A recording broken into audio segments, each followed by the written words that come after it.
The price we pay for the middle of the day. Yeah, well, I mean, I don't know. I was complaining that it was like it's more editing, but it's like, is it that much more editing? I don't know. All right.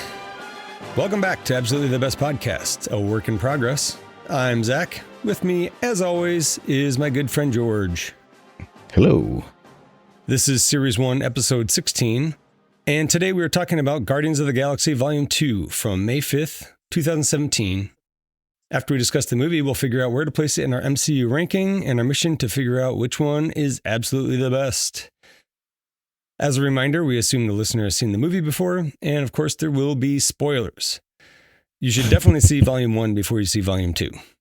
Other than that, you could probably skip most, if not all, of the MCU. I think I went first on initial thoughts or movie memories last time, so if you want to go first this time, feel free. Sure. Just don't let me forget. Yeah, no, it's fine.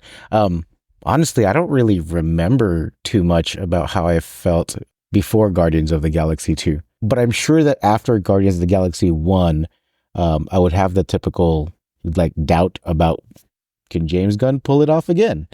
Because 1 was just so good. And I had the same feeling for, I think, Winter Soldier, even though the trailers made Winter Soldier look so badass. Right. But for this one especially, I remember going into Guardians of the Galaxy 1 and I was like, an ant and a raccoon, right? And then he pulled it off. And so I was like, can you really outdo that? Historically, this sequel is probably not going to be better. Mm-hmm. It is potentially going to be terrible. Not all of them can be Aliens or Terminator 2. Right. Yeah. So I remember being curious about how they were going to kind of expound on Peter Quill's lineage a bit more. And then we saw Baby Groot, the sapling, in action at the end of Guardians of the Galaxy 1. But yeah, all in all, I remember forcing myself to try to keep my expectations in check. I know I really liked Guardians of the Galaxy 1, and I really liked Guardians of the Galaxy 3 since I just saw 3 not too long ago. Will this trilogy unseat Captain America as the best MCU trilogy? Probably not. Unlikely. Yeah, but I do like it a lot. I think the second episode, this second outing wasn't as good as 1 and 3. But I still liked it. I agree. I for sure liked it still. Yeah. For me, for starters, I like the naming convention of the sequels. So it's, the original one, you got Volume 1, then Volume 2. I like it. You don't have to come up with some catchy subtitle. You don't have to name it. It's very soundtrack centric, right? That too. Yeah. There you go. Yeah. I feel pretty dumb if I didn't realize that before. The first time I saw this movie, I saw it in the theater in Santa Barbara on a business trip with my business partner / friend, opening week in a crowded theater, which I don't normally do. And this is why. I'll get to that in a second, actually. I was pretty psyched for it, given how good the original one was and how good the MCU had been lately, right? We had Captain America Civil War. Yeah. And we've had a few good movies in this phase of the MCU. Doctor Strange. Yeah, it was Captain America Civil War kicked off phase 3. Yeah.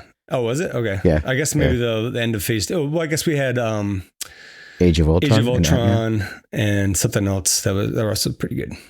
So, like I said, I saw it in a crowded theater, and this is why I don't like to do that, because, of course, there was some drunk dude laughing super loud throughout the whole opening title sequence.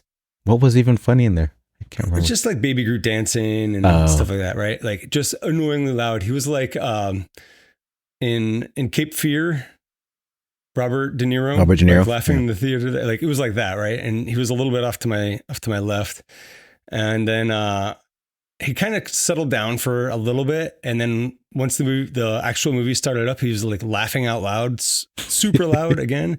And my buddy told him to shut the fuck up, and he got up and left. And that was that. And I was like, okay, great. I thought that was going to be a problem, but I was glad that my buddy told him to shut up.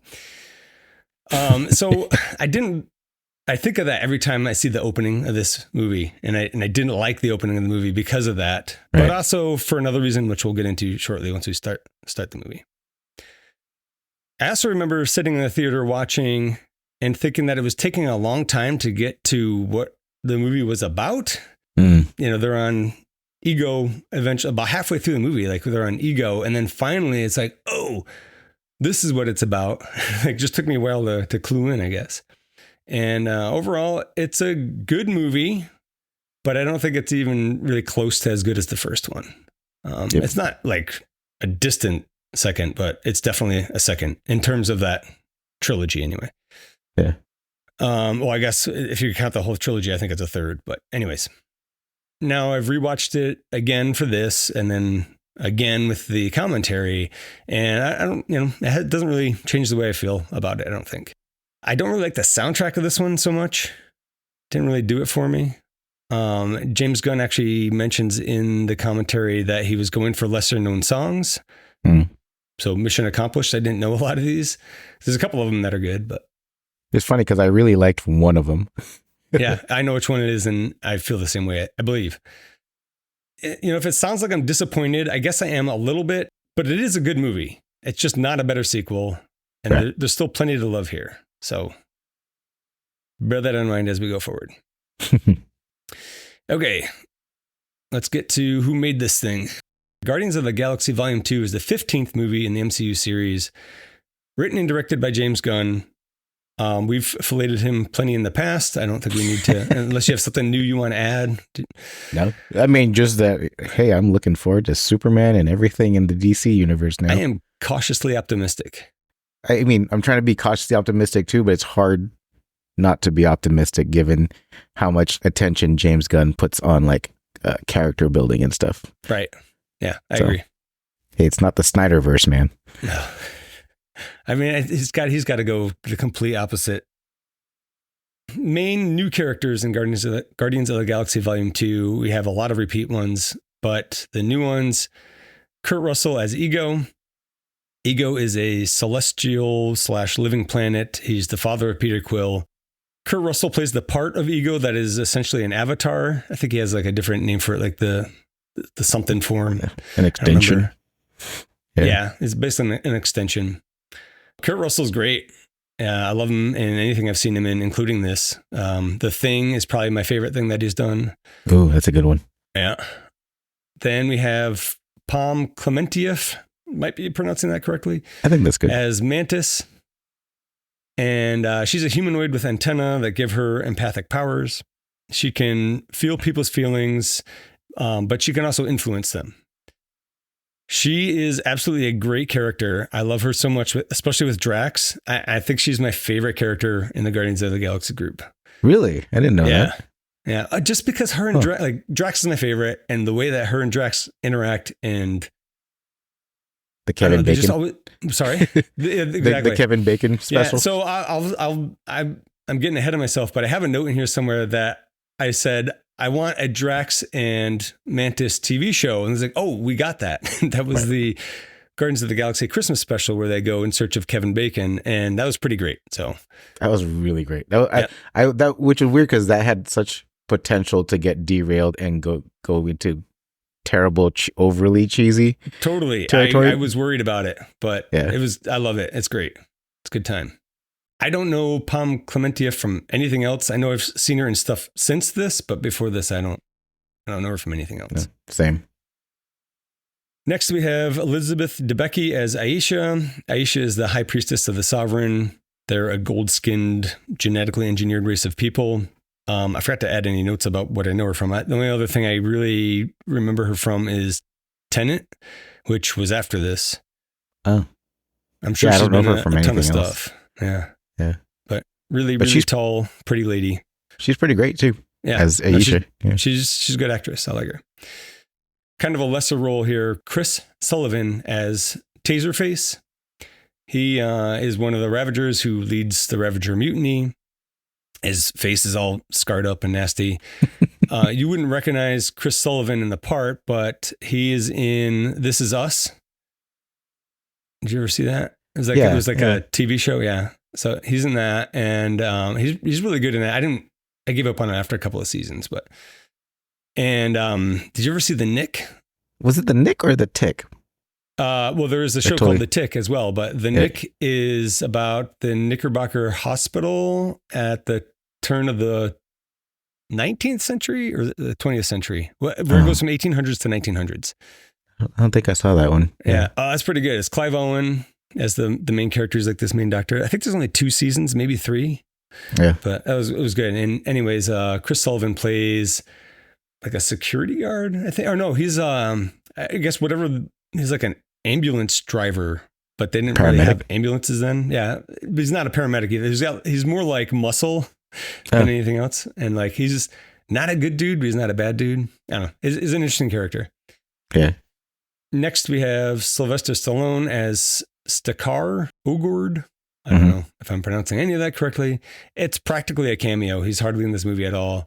Stakar's a high-ranking Ravager who hates Yondu because Yondu traded in kids. Right here I wrote kidnapped Peter, but I realized later on, going over the notes so many times, what the real problem is, and we'll get to that. Peter and other kids. Yes. Yes. Everybody knows who Sylvester Stallone is. Personally, I didn't really need him in this. Kind of took me out of it. I don't think he's not a great actor for this kind of role. Although he was really great in Copland. Like, he's definitely got chops. I don't think I saw Copland. It's pretty good. That's another one with De Niro. It's like, yeah, I gave you an opportunity and you blew it. You know, no.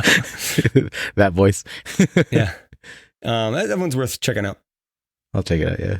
I didn't dislike him in it, but I was just like, oh, there's Sylvester Stallone playing a part, whatever. No, I mean, no, I totally agree with you. Like, it being Sylvester Stallone distracted me more than it needed to. Right. For his part, which was too tiny. Right. Like Michelle Yeoh at the end, and like Ving Rhames totally surprised me too, but then like not as much because they had such a tiny like flash in the pan like appearance. Right. But his was actually a lot more significant. I wonder if there was more that was cut that had Stallone in it. Maybe. Possibly. Yeah.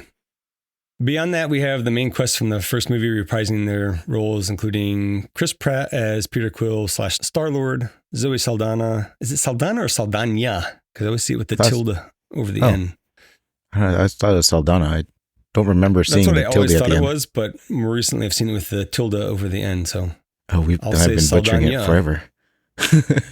She's playing Gamora, Dave Bautista as Drax the Destroyer, Vin Diesel as Baby Groot, Bradley Cooper as Rocket, Michael Rooker as Yondu Udanta, Karen Gillan as Nebula, Sean Gunn appears as Kryglin, as well as Rocket's stand-in on set, as before. And Laura Haddock reprises her role as Meredith Quill, probably an even smaller role in this than in the first one. So let's get into the main discussion. In the opening, we're introduced to Ego, played by Kurt Russell, and we're reintroduced to Meredith Quill, who I just said her name, Laura Haddock. As they drive through some rural roads, I can't say that word ever. As they drive through some rural roads in St. Charles, Missouri, and eventually arrive at a Dairy Queen. One interesting note, James Gunn said that this particular area of St. Charles, Missouri is near where he grew up, which is why he chose that location. Also, he said that the license plate on the car was from his Buick Electra that he had in high school. Nice. So that Dairy Queen is an actual place that he... I don't know if the Dairy Queen is an actual place, but like where they're driving through kind of like the farmland at the beginning, that's when he said it. The de-aging on Kurt Russell looks really good, I thought. I thought he looked straight out of Big Trouble in Little China. That was great. I thought he looked more like Snake Plissken. Okay. From Escape from LA-ish, maybe a little bit on the older side, but a little bit older maybe. James Gunn said used cars era Kurt Russell, which is like 1980. I don't know if I've seen that one. Wait, what's a used car era? Sorry, the name of the I didn't make that clear at all. The name of the movie, Used Cars. Okay. It's from 1980. Yeah. I could see how that I thought it was a legit phase in history. I didn't know anything about it. First there was the Bronze Age, then there was the Iron Age, and then the used car era. Right. No, my bad. Sorry. Around the time that he was in the movie Used Cars. They also did a little bit of de-aging on Laura Haddock, Meredith Quill. I guess just to make her look extra young. I didn't even notice, but. Oh, yeah. So behind that Dairy Queen, Ego shows Meredith this alien plant that he put there and said, soon it will be everywhere, all across the universe. which to me is a major red flag. Right. But she's like come drunk or something because she seems like a total bimbo. She's just in love with the spaceman, man. Yeah. I thought when she said, I can't believe I fell in love with the spaceman, I was like, oh, Kurt Russell is Peter's dad. Right. Yeah. That's our first hint. Yep. And I guess she knew the deal because she called him a spaceman, or maybe she just thought he was like some hippy dippy guy and was just going along with it. I don't know. So then we zoom into the alien plant's biology. Like you can see cells and stuff look kind of cool. It reminded me of, did you ever play Metroid Prime? I haven't, I don't think. Okay. And one picture is not going to do it for you, but I'll try to put together a short that illustrates it better. But the top is from the opening credits of this movie, and the bottom is from like the menu options within Metroid Prime. It's pretty cool. Like same idea. You're just zooming in on biology of some kind of thing. Right. So this zoom in on the plant leads into what I'm calling a self-indulgent opening credit scene. It's 34 years later, and side note from James Gunn, it's 2 months after the Guardians of the Galaxy Volume 1. So pretty soon after. Right. The area of space they're in is called the Sovereign. It's the name of the planet group as well as the people that are there. And the Guardians of the Galaxy have been hired by the Sovereign to stop an interdimensional beast called the Obelisk. I think you actually only know that from the commentary as well. They're there to stop the Obelisk from eating some valuable batteries that belong to the Sovereign. So there's a long fight with the Obelisk while the opening credits roll and Baby Groot dances and a drunk guy laughs in the audience. Yeah. So and Baby Groot is no longer just a sapling and has legs, and yeah, he is pretty damn cute. He's adorable. I'll admit. Yeah. He's outside of the little planter he was in at the end of Guardians of the Galaxy. Definitely got. He's adorable. Did you ever watch the Baby Groot legs shorts? Sorry. Oh, yeah. You didn't like. They're like 2 minutes long. I think there's like 3 or 4 of them. I don't know. They're worth watching. He's cute. James Gunn is a motion reference for Baby Groot dancing there, by the way. I did not know that. Yeah. I mean, he's not doing anything super fancy, so I believe it. Yeah. Everybody seems to be wearing aero rigs, they're called, that Rocket made, except for Drax, because according to Drax, he has sensitive nipples, right. Which is not important. Sorry, I'm starting to laugh. I'm starting to laugh because of because of later. That's the only reason I'm mentioning it now is because that comes up at the end of the movie. Right. Sorry, I'm starting to laugh again. No, it's fine. There's a lot of laughs in this movie. Yeah. So this opening thing, I have some complaints. Immediately they show the Sovereign, and it's like this impossibly close cluster of planets, right? Like it's not going to happen. I know you think it's a cool idea, but just make a cool looking planet, maybe somewhere near it, or maybe it has 2 moons or 2 suns or something. It looked like you could stand on one planet and reach up and touch another one. Jump over to the other one. Yeah. It was, it's like it's that Super Mario Galaxy. The whole fight sequence I found to be rather self-indulgent. In the commentary, James Gunn kind of brags that it's one long shot during the credits part. Like, so while the credits are rolling, they're just kind of fighting, the music's playing, Groot's dancing. It's all one long shot, but also it's all on a green screen, all with VFX. So I'm not sure how big of a brag that should be, right? It's like, sure, the actors need to be in their places and know their lines, but I don't know. I wasn't super impressed by that. Right. And knowing that it's all one long shot, I think that's what bothers me. I think it would have worked better instead of doing something that's a gimmick. I think it would have worked better if they had shot it from multiple angles and cut it to fit. Right. Worst for me is there's a Beatles song playing and I fucking hate the Beatles. So that doesn't help. Okay. Thank you. Literally just finding this out, but it's for the longest time, everybody around me, or it just seems like everybody loves the Beatles. And I could just never figure out if there was just something wrong with me that I could not get on board with Yellow Submarine and all these other songs. I mean, I've heard a lot of the Beatles. That's why we get along. Yeah, exactly. I was actually surprised that you hate the Beatles. That's great. I've heard a lot of the Beatles because my parents would listen to them. Right. And it is just not for me. And some of it's okay. Right. I'll give them that, but I don't think they deserve all the credit that they are given for like creating rock and roll. I'm like, they were just popular first. Right. Right. So yeah. I don't hate them. Yeah. I just don't understand why so many people swear by it, that they're like the greatest ever anything. Right. I don't hate them either. I don't think. Yeah. But I think I wouldn't be so quick to say I hate the Beatles if people didn't love them so much. Right. Anyways, that's our Beatles talk podcast. Where was I? Oh, the last problem I have with the opening, it's kind of throughout the whole movie. Everybody seems to be invincible. Right. Right. Like nobody but gets they're hurt. Not. They're not supposed to be, at least. They shouldn't be. Right. Exactly. Except for Peter, which we'll find out later. But anyways, eventually we get down to the movie really starting. Yeah. I think I'm on the same page with you. It just, I could have gone without this whole opening sequence, especially just because, okay, yeah, the batteries were important, but the batteries really aren't that important until later in the movie when they get turned into like a bomb, right? But I just feel like they could have done that with anything. Does he turn them into the bomb at the end? Yeah. The harbulary batteries become the core of the bomb. That's funny. Okay. Yeah.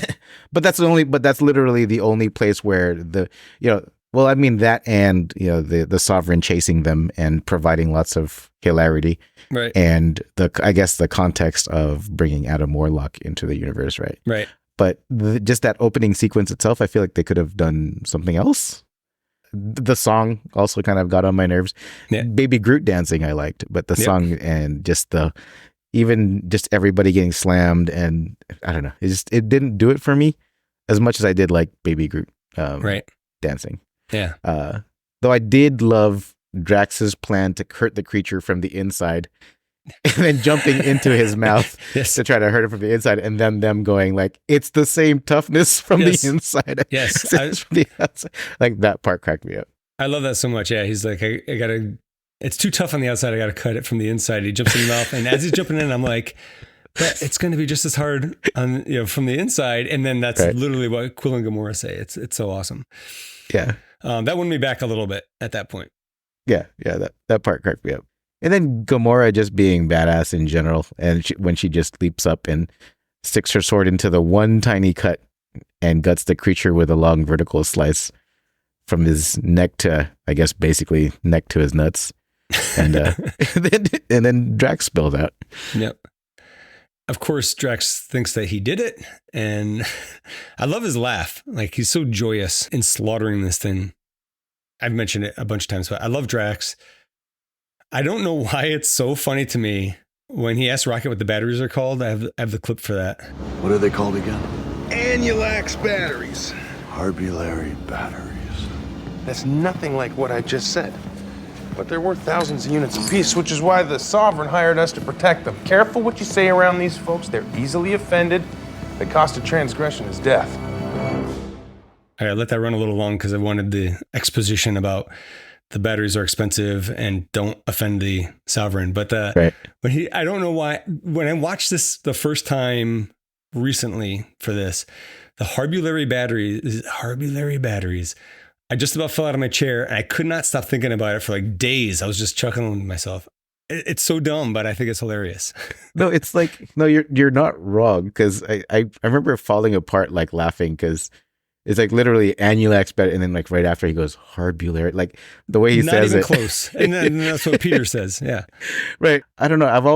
I think this time around, I was still laughing, even though I knew it was coming.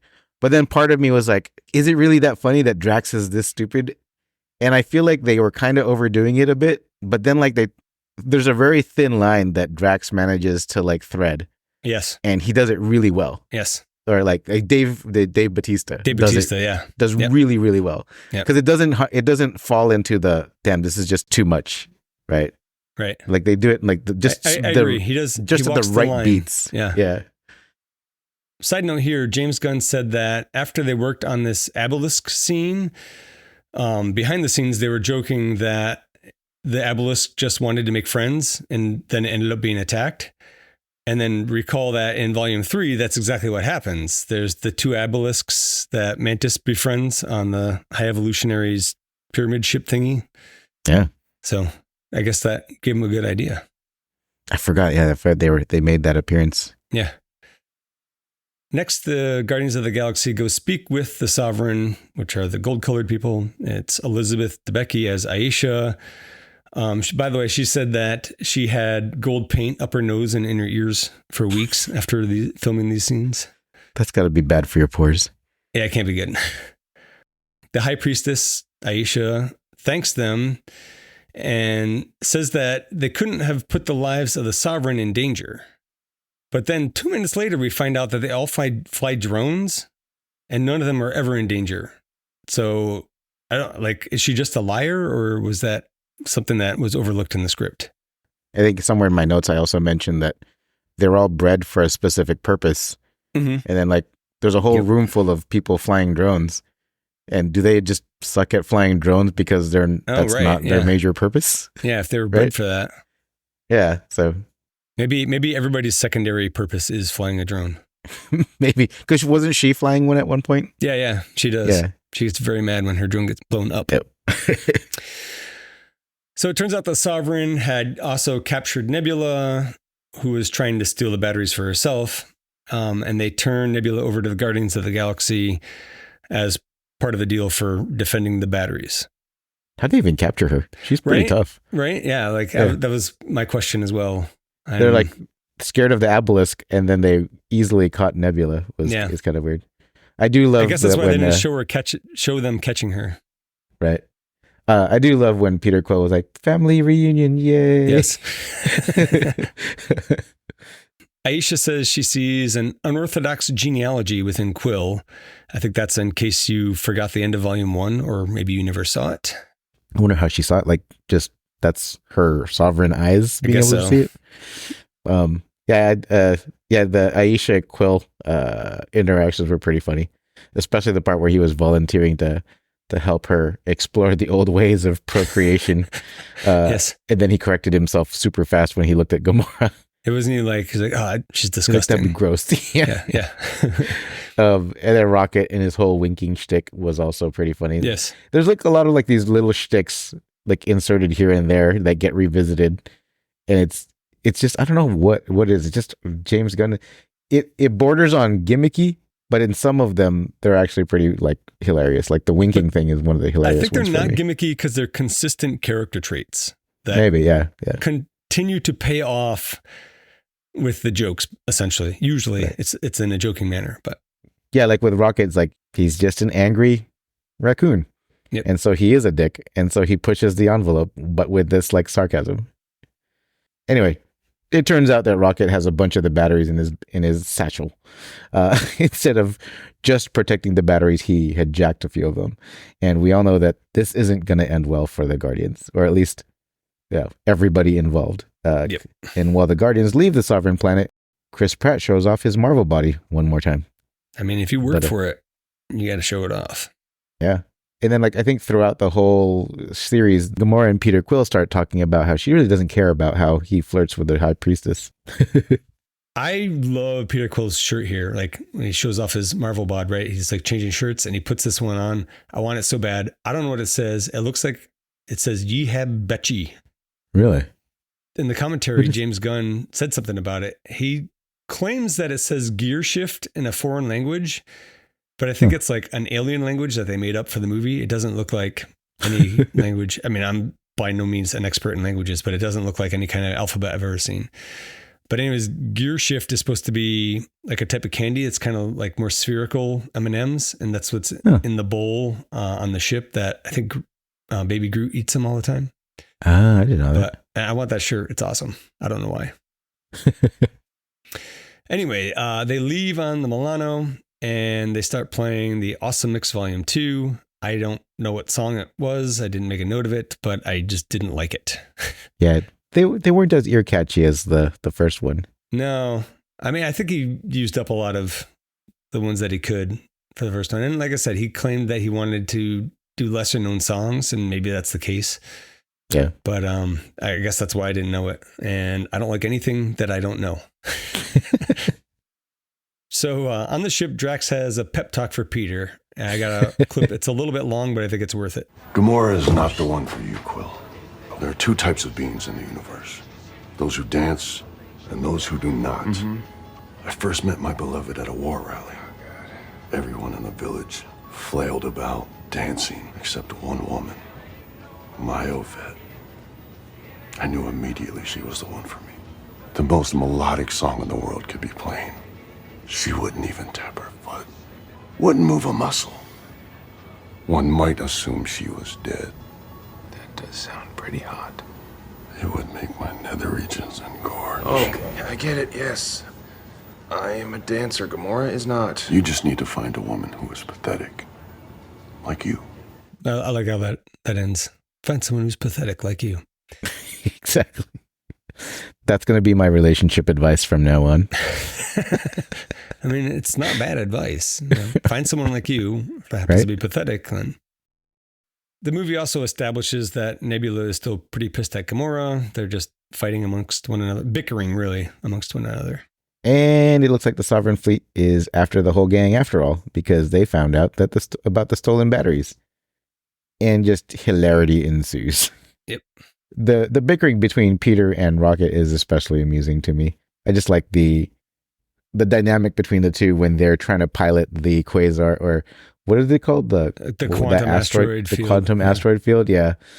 And then they were like, when Drax was like, Quill, to make it through that, you'd have to be the greatest pilot in the universe. Lucky for us. and they just start flip-flopping back and forth, trying to take control of the pilot seat. Yeah, they just have like lots of little things like that, and then Nebula reaching for the yarrow root. That's another shtick that like just kind of cracked me up the entire time. Oh, because everybody's like, it's not ripe. Yeah, and then she gets it. She spits it out and is like, it wasn't ripe. Apparently there was a little bit of behind the scenes, not controversy, but like I guess the studio wanted to cut that. They thought it was too silly. I was like, I don't know. I thought it was a good joke. I thought it was perfect. What does the studio know? The arcade like piloting of the Sovereign Space Fleet was also kind of amusing to me. It was a good time, basically. I'm not sure why you would build pilot seats in a spacecraft where it's so easy to switch between who's the primary pilot. And this whole scene between Rocket and Peter was exactly probably the reason why that's such a bad idea, I thought. So, are you wondering why they can both pilot it from their separate seats? Well, one is active and they just take over like right away. Isn't that how like an airplane is? I figured that you'd at least have to release control or something somehow. I don't know. I'm also not a pilot, so. Somebody email us. Right. Yes, I'm pretty sure that this is where the concept of jump points are introduced into the universe. I guess they're kind of like wormholes, but you fly into one point in space and I guess you can go a long distance. So to outrun the Sovereign, they're going to do one jump to planet Bearheart, but they need to go through this quantum asteroid field first, which you mentioned, which I thought was dumb. I just didn't like it. Somebody thought it was a good idea. The asteroids are disappearing and reappearing because anything quantum, people just use that word. I hated it. You don't like how quantum just excuses everything? Right, exactly. But then that Xylac thing, when everybody else's drone was busted and Xylac was on their tail, come on Xylac, you can do this. And then it turns out, no, he can't because Xylac sucks. That part cracked me up. And then, I guess when everybody was, when the ship was kind of had that big hole, I didn't quite understand why Drax had to tether himself and float outside of the spaceship to destroy that one last drone. It doesn't really make sense to me. I mean, No. I feel like it'd be near impossible to aim while just flopping around whenever the ship changes direction. Yeah, it's another thing somebody thought was a cool idea. I didn't like it. It also leads to something else I didn't like, which we'll get into. A space grape? Or I mean, not space grape, science grape. They just be reasonable grape. I mean, everything would have been fine if somebody had a sling ring. Yeah. But yeah, so for the time being, bear in mind that Drax is hanging from a tether out the back of the spaceship into space with like a sort of invisible space suit thing on. And it looks like the little air bubble packaging poppers. Yes. once they get through the quantum asteroid field, it turns out that a bunch of the Sovereign just went around the asteroid field, which again makes the dumb quantum asteroid field thing unnecessary. There's no way to say this next part that will make it make any more sense than when you first watch it, but they see a guy on a space egg and he blows up all the Sovereign ships. Then the Guardians hit the jump point, and then they basically crash land on Bearheart, the planet Bearheart. Initially, this is what I was talking about with Drax being on a tether outside of the ship. So as they're crashing, he's still outside the back of the ship, and he's like crashing into trees and stuff. And initially I had a problem with that, with him like smashing into the trees, and like he seems invincible. This is part of that same gripe from before. But I don't know, maybe that kind of invisible space suit shield protected him. I don't know. But also I think Gamora was holding onto the tether. He wasn't like strapped to anything. Right. So her arm, they would have either got ripped out of her hand, or her arm would have gotten torn off. Right. See, this is, I don't remember my gripe from the first movie is that like Drax is actually supposed to be ridiculously powerful, like at or above Hulk levels of strength. Okay. So like if they were actually true to what he could do in the like this is where the inconsistencies with Drax power levels are also like, it just kind of bug me. It's just he for sure would have survived that crash. I mean, I'll give him that. Yeah, but Gamora also is ridiculously strong. Okay. In the comic book at least, but you can't tell because she's most of the time using her sword. Right. Okay. Maybe I'm wrong on this. No. I mean, I'm just saying like it's hard to know what their power levels or like how strong and how durable they are. It seems to be inconsistent. It's across their usage, because if you're almost as strong as the Hulk, then just be as strong as the Hulk, right? Right. Like Gamora later in the movie is lifting that huge space cannon, that spaceship cannon. Yeah, that's true. She's pretty strong there. And it was definitely way bigger than she is. I mean, it's got to weigh, I don't know, it's got to be like as much of as a car or something. Yeah, and she wasn't even trying. Right. That's a good point. Okay. Maybe that resolves that issue for me. I mean, I think it's still a valid issue because it's not consistent. Yeah, the consistency just isn't there. So yeah, like you said, the Milano wrecked hard. And it's a good thing they have techno geniuses like Rocket on the team who can take a hose and I guess just fix the... I wasn't a big fan of that either. Yeah, I knew that was going to be one of your space gripes. Or not space gripes, science gripes. I mean... just repairing it is what it with is. magic liquid. Yeah, it is what it is. I don't know. But yeah, I guess in the middle of all of them arguing, I did like the trash panda comment. Yes. I think I use that every once in a while. Yeah, in the middle of all of the arguing, Snake Plissken lands his spaceship, and it looks like he made it out of LA after all. And he has Mantis with him. Is it me, but how old is Kurt Russell? Because he freaking looks good. He looks great. He's about 65 when they filmed this. So he was? Yeah. Damn. Yeah, it looks really good. Yeah. Yeah, because some people don't age very well, and he aged really well. So far. Yeah. I had just kind of a question. Did you ever see Mork and Mindy? Mm-hmm. Remember that show? Yeah. I wonder if the egg ship was like an homage to that. Because that totally seems like something James Gunn would do. Maybe even subconsciously. I don't know. I don't remember the egg ship though. That's how Mork got to Earth. And there was always that egg in the corner. I don't know if he slept in it or what, something like that. I only saw it a few times as a kid, but I remember it. Right. Anyways, it seems to me like it's a pretty big coincidence that Ego found them at this point. Mm-hmm. But put that thought on hold, because next we go to Contraxia, which is basically Space Amsterdam. This is a Ravager hangout planet or something. It looks like anything goes. Prostitution, whatever. Was it really prostitution? Weren't they robots? Yeah, I guess it depends on your definition of AI, right. And if it's being... I don't know. That's a good question. James Gunn did say that most of the people on Contraxia are his friends. So he's hired a bunch of his friends to play the background actors and stuff. Oh, okay. I was like, Yondu's friends? or James Gunn's? No, James Gunn's friends. Behind the scenes. Yeah. I really want to be James Gunn's friend, man. Me too. He just seems like a cool guy, but on top of being a cool guy, he makes great movies, and being in one of them seems like it'd be a fun time. Yeah. Yeah. Hook us up, James Gunn. Did you see Howard the Duck? I did. And once you're out of luck until you've gone duck. Yes. Did you know that was Seth Green? I did know it was Seth Green because when he has a bit part in, I think, the first Guardians of the Galaxy, you were like, Did you know that's Seth Green? Oh, right. I didn't know it at that time, though. That's right. Looks like all the Ravagers are partying when Sylvester Stallone and the other Ravagers are noticed by Yondu, and then he tries to pay his respects to them, but they make it very obvious that they're not cool with him. And yeah, this is the whole Ravagers don't deal in kids, and apparently Yondu betrayed the code, and somehow he was dealing with kids. I saw that part and I was like, good call, Judge Dredd. Don't put up with any kids trafficking. Yeah. I didn't. It took me many viewings of this movie to really fully understand what he meant by dealing in kids. I always thought it was just because he kidnapped Peter, but we'll find out later it's way worse. Nothing like nothing like really gross, but way worse. Just wanted to make that clear. Yes.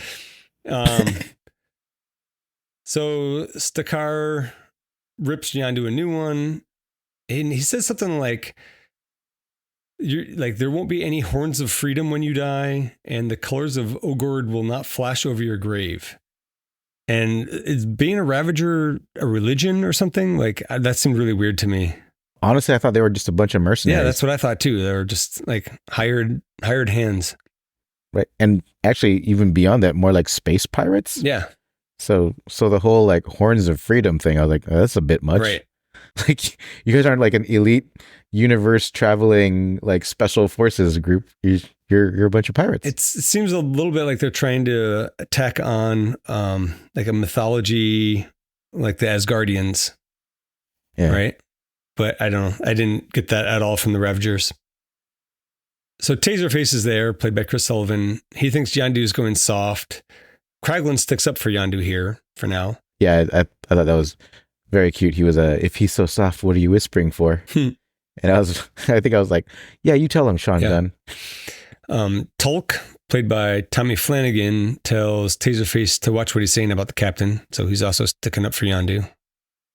And then the Sovereign make their hilarious entry and show up with a bounty for the Guardians of the Galaxy because they stole their batteries. Oh, and Yondu accepted. Yes. So back on Bearheart, everyone's gathered around a campfire. Yeah, and then Ego tells Peter that he had hired Yondu to deliver Peter to him, but he has no idea why Yondu didn't. And, and then I do like the different variations and the way that like this explanation comes up about how, because I was a skinny little kid who could squeeze into places adults couldn't, and it made it easier for thieving. And I like how you hear it several times from him and from like Yondu, and then from like, I think even Rocket like sarcastically mentions it at some point. Yeah, it's pretty good. Kurt Russell has a great son of a bitch line here. Yondu is the guy who abducted me, kicked the crap out of me so I could learn to fight, and kept me in terror by threatening to eat me. Eat you? Yeah. Oh, that son of a bitch. It's so good. I've heard him do that in so many movies. Like, son of a bitch. I don't know. The part that cracked me up was when Drax is surprised because he thought Yondu was his father this whole time. Right? Yeah. That's a pretty good exchange there too, where I was like, one of them is blue. It's kind of ridiculous because there's a lot of like, it's so hard to pick quotes from this movie that are great because there's so many like great just sound bites. Yes. Like all over this movie. Yes, I had to really. This is me holding back on the clips. Yeah. And there's a lot. So Ego wants to take them all back to his home planet. I was at this point still wondering how he even found them. It's kind of answered later. Wait, how was the answer? What was the answer later? Or I guess we can wait till later. Yeah. So what was the answer? Oh, he heard about a human who held the Power Stone and lived. Oh. And then he knew. Oh, that's how he found out it was Peter specifically. Right. That was but then how did he find him? I don't know. Like that's what I was saying. Like it was kind of answered later. So Peter's pretty skeptical of Ego, and I am too. Then we start to get the beginnings of the dynamic between Drax and Mantis, which is really great. Yeah. James Gunn in the commentary actually mentions that Pom Klementieff and Dave Bautista are the most perfect for their roles as Mantis and Drax, and I couldn't agree more. That's probably why they're my favorites. So out at earshot of everybody else, Peter and Gamora have a little heart-to-heart. Sorry, I'm cracking up because Gamora tries to use the story of Zardu Hasselfrau with the magic boat to get Peter to chill out. And apparently what she was trying to reference was David Hasselhoff. Yes, that's great. And his car kit. And I guess Peter used to show pictures of David Hasselhoff to everybody and told them that he was his dad. And yeah, that cracked me up pretty good. So I was like, is the magic boat a nod to the Simpsons night boat thing that I was talking about? I think maybe last episode. I cut it out of the show because I was like way off on a tangent, but I'm wondering if like that was an inside joke about that. Do you know? I don't. I was hoping he would say something in the commentary, but he didn't. But I do have a commentary gripe. James Gunn says here that Peter looked up to Hasselhoff in Knight Rider and Baywatch, but Baywatch didn't premiere until 1989, and Peter Quill was abducted from Earth in 1988. So he could not have been looking up to him in Baywatch. However, in movie, Quill never says anything about Hasselhoff in Baywatch. So that was just a commentary. Yeah. Like hence the commentary gripe, new feature. And I was like, I don't remember Baywatch being referenced anywhere. I didn't. They got it right in the movie. I'm sure he was just speaking off the cuff, but. So Gamora tells Peter, because Peter's kind of skeptical of Ego, she says, well, what if he is your dad? And if he turns out to be evil, we'll just kill him, which is pretty much what they do. That's how you fix things, right? Yeah. That's how you get things done. Seems to work. So Rocket stays behind to fix the ship and watch after Baby Groot and Nebula, while everyone else goes with Ego in the egg ship. And we finally get a good song, Fleetwood Mac's The Chain. Yeah, I definitely played that a little bit too much in the car because it's great. I heard the song experienced a huge resurgence in popularity because of the movie. But yeah, it's a pretty good anchor for the soundtrack. I've heard it on the radio quite a bit lately. I mean, I don't usually listen to the radio, but when I'm in the car with the kids, I'll turn it on. Yeah. And I've heard it a number of times recently. It's a good song. On the egg ship, Mantis demonstrates her empathic abilities. And I love how like creative James Gunn is when it comes to like these moments where instead of just talking about the powers, they show it. Yeah, he's really good at show, don't tell. Yeah, and apparently Peter feels very sexual, romantic feelings and romantic love for Gamora, and it's just hilarious to Drax. Like the way Drax laughs is just... He's got a great laugh. Yeah, the part where she just told everyone your deepest, darkest secret. You must be so embarrassed. Like the way he says it just cracks me, while he's laughing, cracks me up. Mantis tries to walk up to Gamora to try to like read her feelings, and Gamora just grabs her by the arm. Yeah, she's not having any of it. And threatens her. Yep. And then I like her putting Drax to sleep without even trying. Yeah. That was pretty funny. Yeah. Well, I don't know if it was necessary to do that, but it does kind of let you know beforehand, because putting somebody to sleep comes into the plot later on. And I think that rather than just drop that on the audience last minute, I think it helps to see it here. I mean, it was like 10 seconds of screen time or whatever. I thought that was worthwhile. Yep. Also seeing somebody as big as Drax just knock out and head back was pretty funny. And then the Ravagers sneak up on the Milano, and Rocket is still fixing it. And they thought they'd get a chance to sneak up on Rocket, but they were totally wrong. The localized gravity pulses, or whatever they call it, that kind of cracked me up. And they really, to me, kind of show off what a high level technopath Rocket is. But yeah, Rocket is actually doing a hell of a job keeping the Ravagers at bay until Yondu and his arrow actually make an entrance. And that's when he actually gets stopped. I thought it was too goofy and dragged on too long. The part with the gravity pulses, with everybody bouncing up in the air and back down. I don't know. It was could have done one less bounce. Yeah, one, maybe two. There was something else I was going to say about that. Rocket basically has the place booby trapped like Home Alone. Yeah. So yeah, Yondu threatens Rocket with the arrow and tells him that the Sovereign are paying for the Ravagers to turn the Guardians over for the ransom. But then he says he'll just take the Anulax batteries because if they help kill the Guardians of the Galaxy, then the entirety of the Nova Corps is going to be after them. Because remember, the Nova Corps from Volume 1, they're kind of friendly with the Guardians now. Right. So Kraglin finally speaks up here. He feels that Yondu only cares about Peter Quill, and many of the Ravagers agree. Then Nebula shoots off Yondu's little mohawk thingy that he uses to control the arrow, and she tasers Rocket. Somewhere along the line, I lost track of what happened to the Milano. Is it still sitting there on Bearheart at the end of this movie? Because the Ravagers take Nebula. They kidnap all three of them. Right? Yeah. And on their ship, maybe they took the Milano with them, or I don't know what. Because I don't think it's in the rest of the movie. I don't remember if it's in Volume 3 or not. I don't think they explained how they got it back in Volume 3, or if that's even the same ship. I don't know. No, it's a different ship because the Milano didn't have like the three ships separating, right? I don't even remember that in Volume 3. Yeah, Volume 3 had like a separation capability that the Milano didn't have. I feel like Peter wouldn't have left it abandoned on Bearheart, but I don't know. Whatever. That's a wrap on the Milano. Then we have Ego and Mantis and Peter and Drax and Gamora all arriving on Ego's planet. And Ego starts to show them all around. And Ego's planet is very Instagram friendly. It's pretty. Oh my God. Instagram influencers would be so annoying on that planet. Ego owns up to being a Celestial, but I feel like that's inconsistent with the other Celestials that we've seen before and we'll see later. Like in the... Wait, who are the other Celestials? Well, in the first one where Nowhere, which is just like that giant skull that is being mined for fluids and stuff. Right. And then in the only other Celestials I can think of is in the Eternals. Eternals, thank you.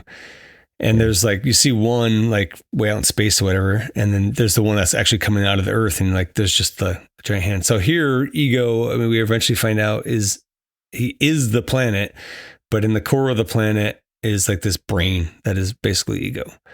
So I don't know why he couldn't be something different. I don't know why he has to be a Celestial. Didn't he say he was like a baby Celestial, not as strong as those other Celestials, like on the power scale or something? I don't know. I just remember him saying that he's a Celestial, and that means that Peter's half Celestial. Right. Anyways, I feel like it could have been something different. So as he's telling his own story, they're walking around a building on the planet. He's telling his own story, and there's these like mannequin dioramas. I can't even describe it, but they're like mannequins that move, but not with like articulated joints. It's really weird. You got to see it. It looks cool. I like it a lot. It's super cool. Yeah. The visual effects there are really, really good. James Gunn said that they had originally tried something like a moving oil painting, and then they were trying like shifting sand structures before they landed on whatever they call this. But it looks cool. I like it. Shifting sand structures. That's like the little table in Black Panther. Yeah, I think so. Like with the black sand. Yeah. That was my interpretation of it. Potential pain point for me, Ego says that he basically guessed what biological life must look like, and somehow he landed on something that looks exactly like a human. That was kind of weird to me. I guess you could call that a science gripe, a biology gripe. Right. I feel like it could have been told differently, like he saw the human form and copied it. He could just be lying, I suppose, too. Right. And later on, digging into it more, I may have come around on it a little bit, but we'll get into that. Well, I mean, I also didn't get why he had to use the human form for like all those other races. Yes, exactly. Right. Like the human form can't be sexually compatible with all the life in the universe. I had the exact same gripe later on. But I did like speaking of, Drax asking, did you make a penis? I don't know, it was just like really, I don't know why, but it was just his stupidity is, or I don't know if it's stupidity or just like ignorance or no filter. No, yeah, I think the lack of filter and just no fear in asking a question just cracks me up. And he's pretty much asking all the questions I feel like the audience is wondering about. Right. But when he asks, like, did you make a penis? He goes like, of course, or I have a penis or something like that. And then Drax kind of like glances down at his crotch for a second. I think I missed that. I think I only caught it because James Gunn pointed it out in the commentary. Okay, I totally missed that. That's funny. Now I have to go back and watch that scene again. So then Ego confirms he does have a penis, and he explains how he fell in love with Peter's mom, his River Lily. Mm-hmm. And then he also goes into what you referred to earlier, where he talks about how he knew he had to find Peter when he heard of an Earthman holding an Infinity Stone and not dying. Right, which is the end of Volume 1, in case you didn't know. And so that's how Ego tracked him down, I guess. I mean, I guess that's enough explanation. I don't know. I mean, certainly how he knew that Peter was out there. Yeah. Also, though, like, he knew that Yondu was hired to get Peter. Why was he not trying to track down Yondu? I feel like Yondu would have been easy to find, right? There's like a whole Ravager thing. Like, I don't know. And he's strong enough to make anybody talk, right? Yeah, exactly. Now on Yondu's ship, he's tied up. Baby Groot is in like a bird cage, and it seems like there's a mutiny going on. Some of the Ravagers throw Tulk, the Scottish Ravager. They throw him out of the airlock, and then the shot pulls out a little bit, and it turns out he's not the first one. There looks like there's a dozen or so Ravagers frozen in space. That seems like such a shitty way to go. I don't want to go that way. At this point, we see Kraglin looking pretty regretful. Rocket's also tied up, and he has a good laugh at Taserface's name because Taserface is trying to call the shots now. This whole clip is awesome. This one might be a little long. It's time for the Ravagers to rise once again to glory with a new captain, Taserface!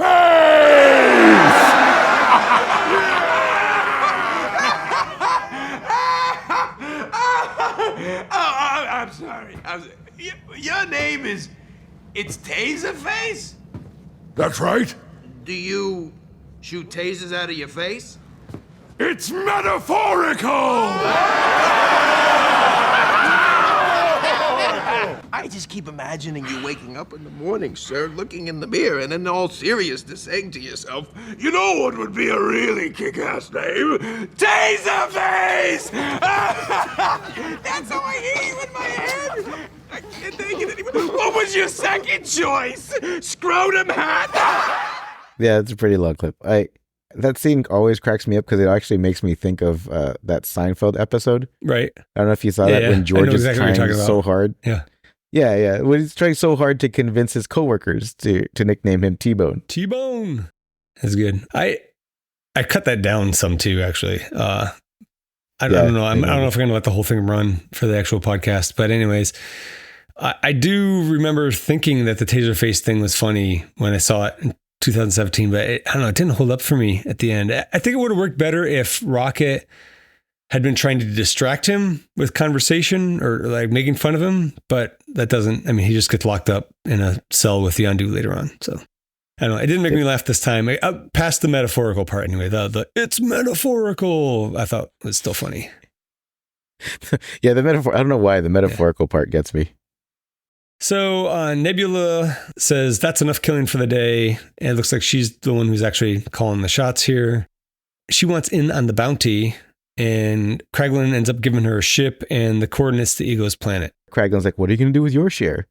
And this whole Nebula speech and the awkwardness afterwards just cracked me up. It's pretty good. I pulled that one too. I think this one's a little long. I like this one better though. What are you going to do with your share? As a child, my father would have Gamora and me battle one another in training. Every time my sister prevailed, my father would replace a piece of me with machinery, claiming he wanted me to be her equal. But she won. Again and again and again, never once refraining. So after I murder my sister, I will buy a warship with every conceivable instrument of death. I will hunt my father like a dog, and I will tear him apart slowly, piece by piece, until he knows some semblance of the profound and unceasing pain I know every single day. Yeah.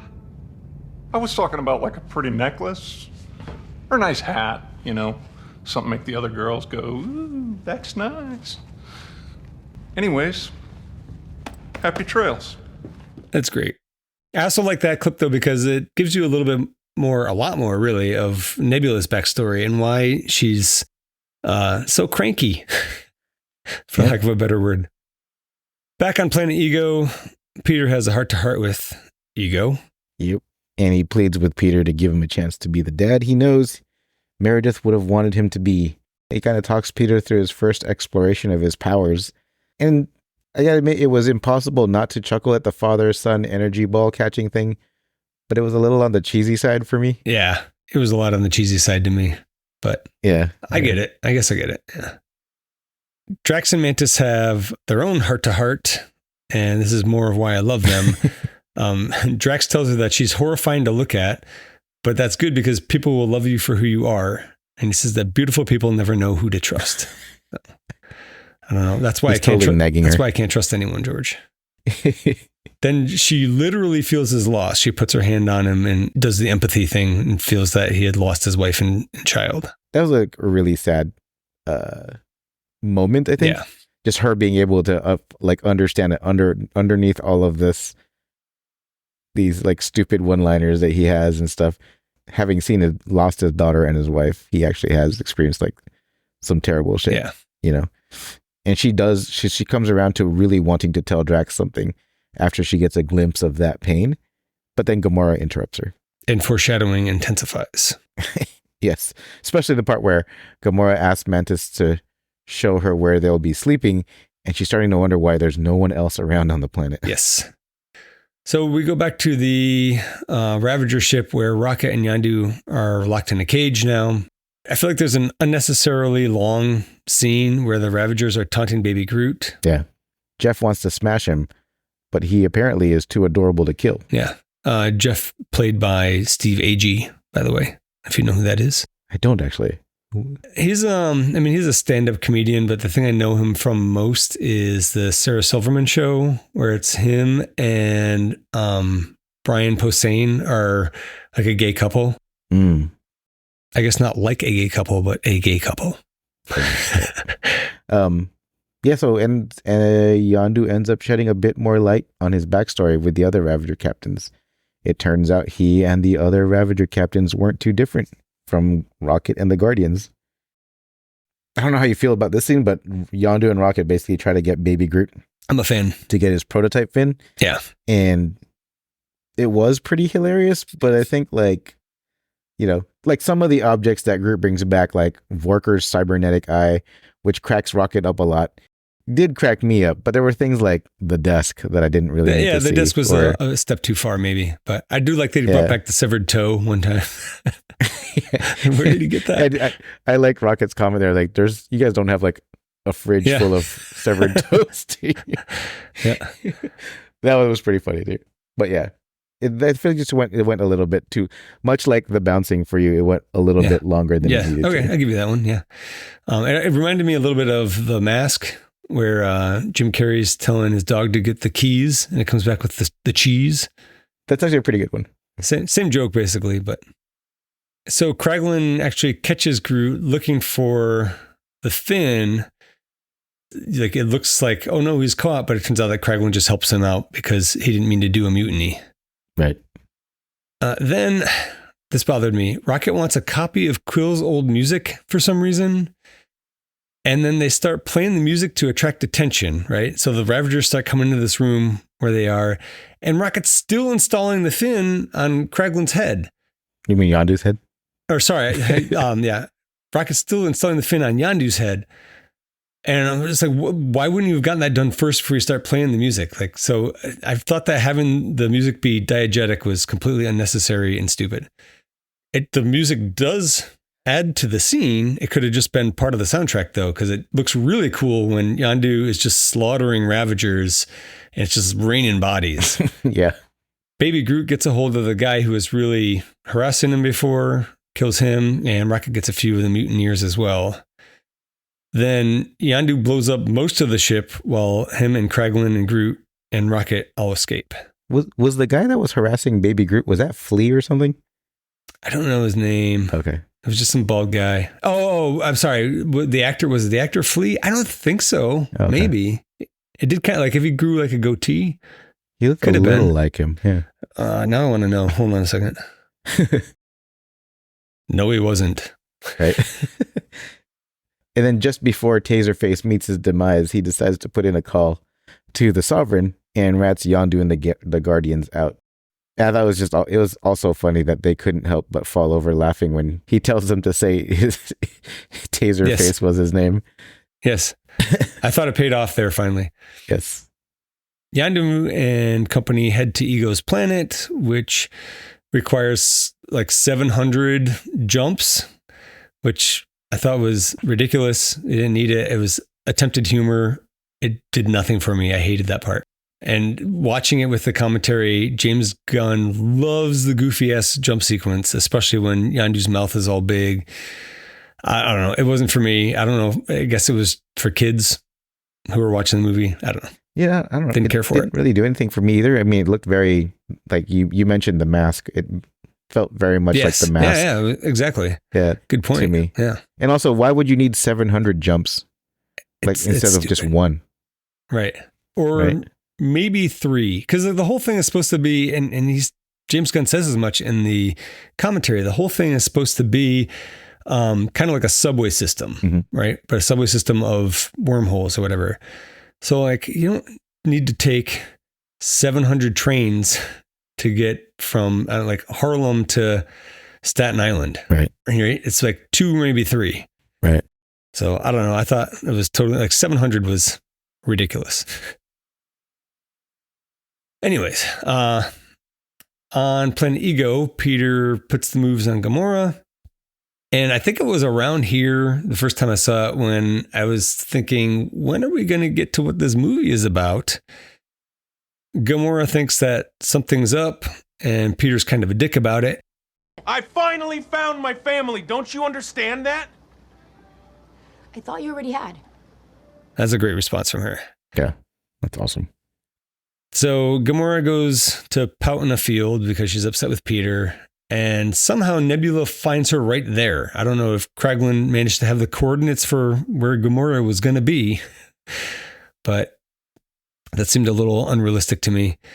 Although I guess it would have been boring movie watching her search around for Nebula or search around for Gamora for a half an hour or something. I mean, even if she had the planet, the exact field and like geolocation of Gamora so that she can just fly right there and shoot her down. That was kind of amazing.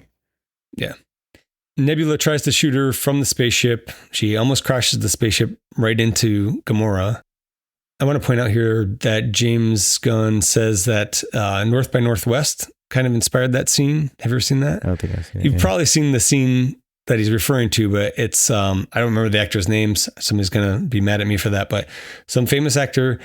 He's running down a road through a cornfield, I believe, and there's like a biplane chasing down after him. You ever seen that? It's a very, very famous scene. I saw the movie once a long time ago as a kid, but I might have to. Anyways, yeah, I might have to find it. Let's see it. Look it up. Maybe. Nebula chases Gamora into a cave and crashes the ship when it gets too narrow. Yeah, and then when she crashes the ship, she's pinned down inside of the wreckage, and Gamora picks up the main gun and starts, I guess, twists 2 wires and gets the main gun firing on her sister. And yeah, I thought that was pretty cool because it looks cartoony enough, but still like badass enough to just kind of work. Although you did just bring up a good point. How did she actually get it to fire? She just took the 2. I mean, when did they show her take wires and twist them together? The red, I'll give them credit the red and the white wire. When you twist them together. Fair enough. But yeah, she ends up even though she was fired on her sister, when it came down to it, she ends up saving Nebula from certain death. And then they fight some more. Yeah, Nebula gets the upper hand, but she can't bring herself to actually kill Gamora after all. So, but she does claim victory. She says she finally won a fight, and then they argue over it because Gamora said that she saved Nebula's life, et cetera, and then Nebula drops the truth bomb on her. I don't need to tell you what you want. It's obvious. You were the one who wanted to win, and I just wanted a sister. I think that says a lot. Yeah. Seems like if she had said that earlier, a lot of pain and heartache could probably have been spared. Yeah. So, talk to your loved ones, people. It's really actually a pretty deep exchange between the two. like Gamora realizing that like all those wins she fought for created that gulf between the two of them. It did make me think about the other Nebula that shows up in Endgame, and because that Nebula was robbed of this particular heart to heart. I wonder if this scene not happening in Endgame was why that Nebula was as ruthless as she was. I think absolutely. Right? I mean, that was my assumption. Yeah.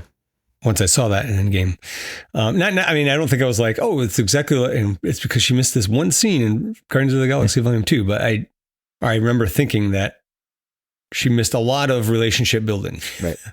And like that other Gamora in Endgame also didn't have this, so she had nothing. She didn't have, that's true too. Yeah. I just want to point out the Gamora realizing that she created the gulf between her and Nebula with all the fights. That is inferred. She doesn't say as much, right, but it would make sense. So Peter's chilling at his dad's place. They have another heart-to-heart. Ego gives him a solid toxic masculinity talk about men being men and their desires, etc. He says Quill is immortal as long as the light, quote unquote, exists. And the light is the core of the planet. Peter says, I'm going to make some weird shit. And talks about making like an 800-foot Pac-Man statue. And Skeletor too. Mantis can't take it anymore. She wakes up Drax. She has to tell him her secret. And Drax is hilarious again. It's kind of another long clip, but... Drax, we need to talk. I'm sorry, but I like a woman with some meat on her bones. What? I tried to let you down easily by telling you I found you disgusting. No, that's not what I... What are you doing? Oh, I'm imagining being with you physically. Drax, that's not... I don't like you like that. I don't even like the type of thing you are. Hey, there's no need to get personal. Then Mantis tells Drax that they're in danger because of Ego. Then we go back to Ego and Peter. Ego finally explains his purpose for Peter. He found life to be so disappointing, and then he realized that his purpose is not to walk among life. He's found meaning in taking over all life. And then he shows Peter by touching his forehead, and then like Peter jizzes in his pants about eternity for a while. What did he say? Why was he disappointed in like life? I don't know. I guess he was just bored by it. Yeah. He didn't really get into it. Juxtaposed to this, Nebula and Gamora find a shitload of skulls and bones in the cave where they were fighting. At this part in the commentary, James Gunn says that there's a lot of cool Easter eggs in the skulls. I couldn't find anything. I looked. I couldn't see anything that didn't look like alien skulls. I tried finding information online. I couldn't find anything. No, nobody had anything like highlighting I'm sure specific it's buried skulls. in there somewhere. Yeah, I'm sure it's buried in there somewhere, but I couldn't find anything solid. Yeah. Huh. So this movie is jumping around all over the place. Rocket and crew are still being goofy with all the jumps. Yeah. Well, I guess there was one jump that, I mean, to your point, it could have just been the one jump, but the one jump in particular that was eye-catching was the Stan Lee cameo. Mm-hmm. And especially like how he goes, at that time, I was a Federal Express man. And I think this one line from this cameo had the internet basically going, oh my God, he's a watcher. And how the entire time in all the Marvel movies, he's a watcher just kind of checking things out. Yeah. So the jump, there's, I think, 3 watchers. They're like bald and have big heads, right? And then Stan Lee is there in like a astronaut suit. I didn't get that at all, that he would be a watcher. I think people are way off on that. Like, why would he look different? Why would he need an astronaut suit if he was a watcher? Did he even have the astronaut suit closed, or was it open? Yeah, I'm pretty sure it's closed. Okay. Yeah. So I liked the cameo. I thought it was hilarious with at that time I was a Federal Express man, calling back to the cameo in Civil War. But I didn't at all get that he was a watcher. I don't know. Yeah. It's the internet, man. They have all their theories. Yes. I mean, I have my own dumb theories, and I complain about science in Marvel movies. So what do I know? So they're finally done with the jumps, and Yondu lets Rocket know that he's actually he actually knows everything about Rocket. I actually like this exchange between the two of them. You can fool yourself and everyone else, but you can't fool me. I know who you are. You don't know anything about me, loser. I know everything about you. I know you play like you're the meanest and the hardest, but actually you're the most scared of all. Shut up! I know you steal batteries you don't need, and you push away anyone who's willing to put up with you, because just a little bit of love reminds you how big and empty that hole inside you actually is. I said shut up! I know them scientists what made you never gave a rat's ass about you. I'm serious, dude! Just like my own damn parents who sold me, their own little baby, into slavery. I know who you are, boy. Because you're me. That's good. I like that. I mean, I guess I'd seen the movie a bunch of times, but I kind of knew where it was going to go, but I liked it. Right. So then Ego is explaining to Peter about his expansion. He's put thousands of extensions of himself implanted on thousands of worlds. His one true purpose is to grow and spread until everything is him. Yep. And then he finally clears it up and explains why Yondu broke the Ravager code. And it's because Yondu actually delivered all of his kids to him. And they were all killed because they didn't have that celestial spark that Peter has. I'm ashamed to say that I've missed that every time I watched it. I only caught it like when I was going, like putting the notes together, and I saw that. I was like, holy fuck, how did I miss that? Yeah. Where Ego says it broke the Ravager code, but and then that's why Stakar hates Yondu so much, because he delivered all of these kids to Ego. Yeah, like I think later on when they have their heart to heart, Yondu goes, I didn't know what he was doing to the other kids. It's like, I wasn't going to deliver you after I found out, Right. And so this is also like, I originally had a problem. I'm like, how did Yondu and Rocket know that Peter needed help? That's how. Yeah. They originally had that kind of gripe. But I was like, how do they even know he's in trouble? I was like, that's why. I think basically as soon as Rocket told him his dad found him, Yondu was like, oh shit. That's not good. Yeah. But Peter was the last kid that Yondu didn't deliver, right? Mm-hmm. Was that the last? Was that the last of all the kids? Is that just coincidence? I don't know. But clearly, Ego didn't have any trouble getting a hold of Yondu the hundreds of times before. Why suddenly could he not get a hold of or find Yondu now that he was not giving up Peter? I think the only thought I had to that was that maybe Ego's not strong enough to withstand, I think, Yondu and his arrow in person. It's like not like Yondu ever went back to the planet, right? Where where Ego would be super strong. Okay, yeah, I can accept that. So in terms of the expansion, I was also thinking, why does Ego need Quill to do it? If he just did it right away, he would have found Peter in the process. But then it turns out, as Ego says, a single Celestial doesn't have enough power, but two Celestials. And I'm just like, I don't know.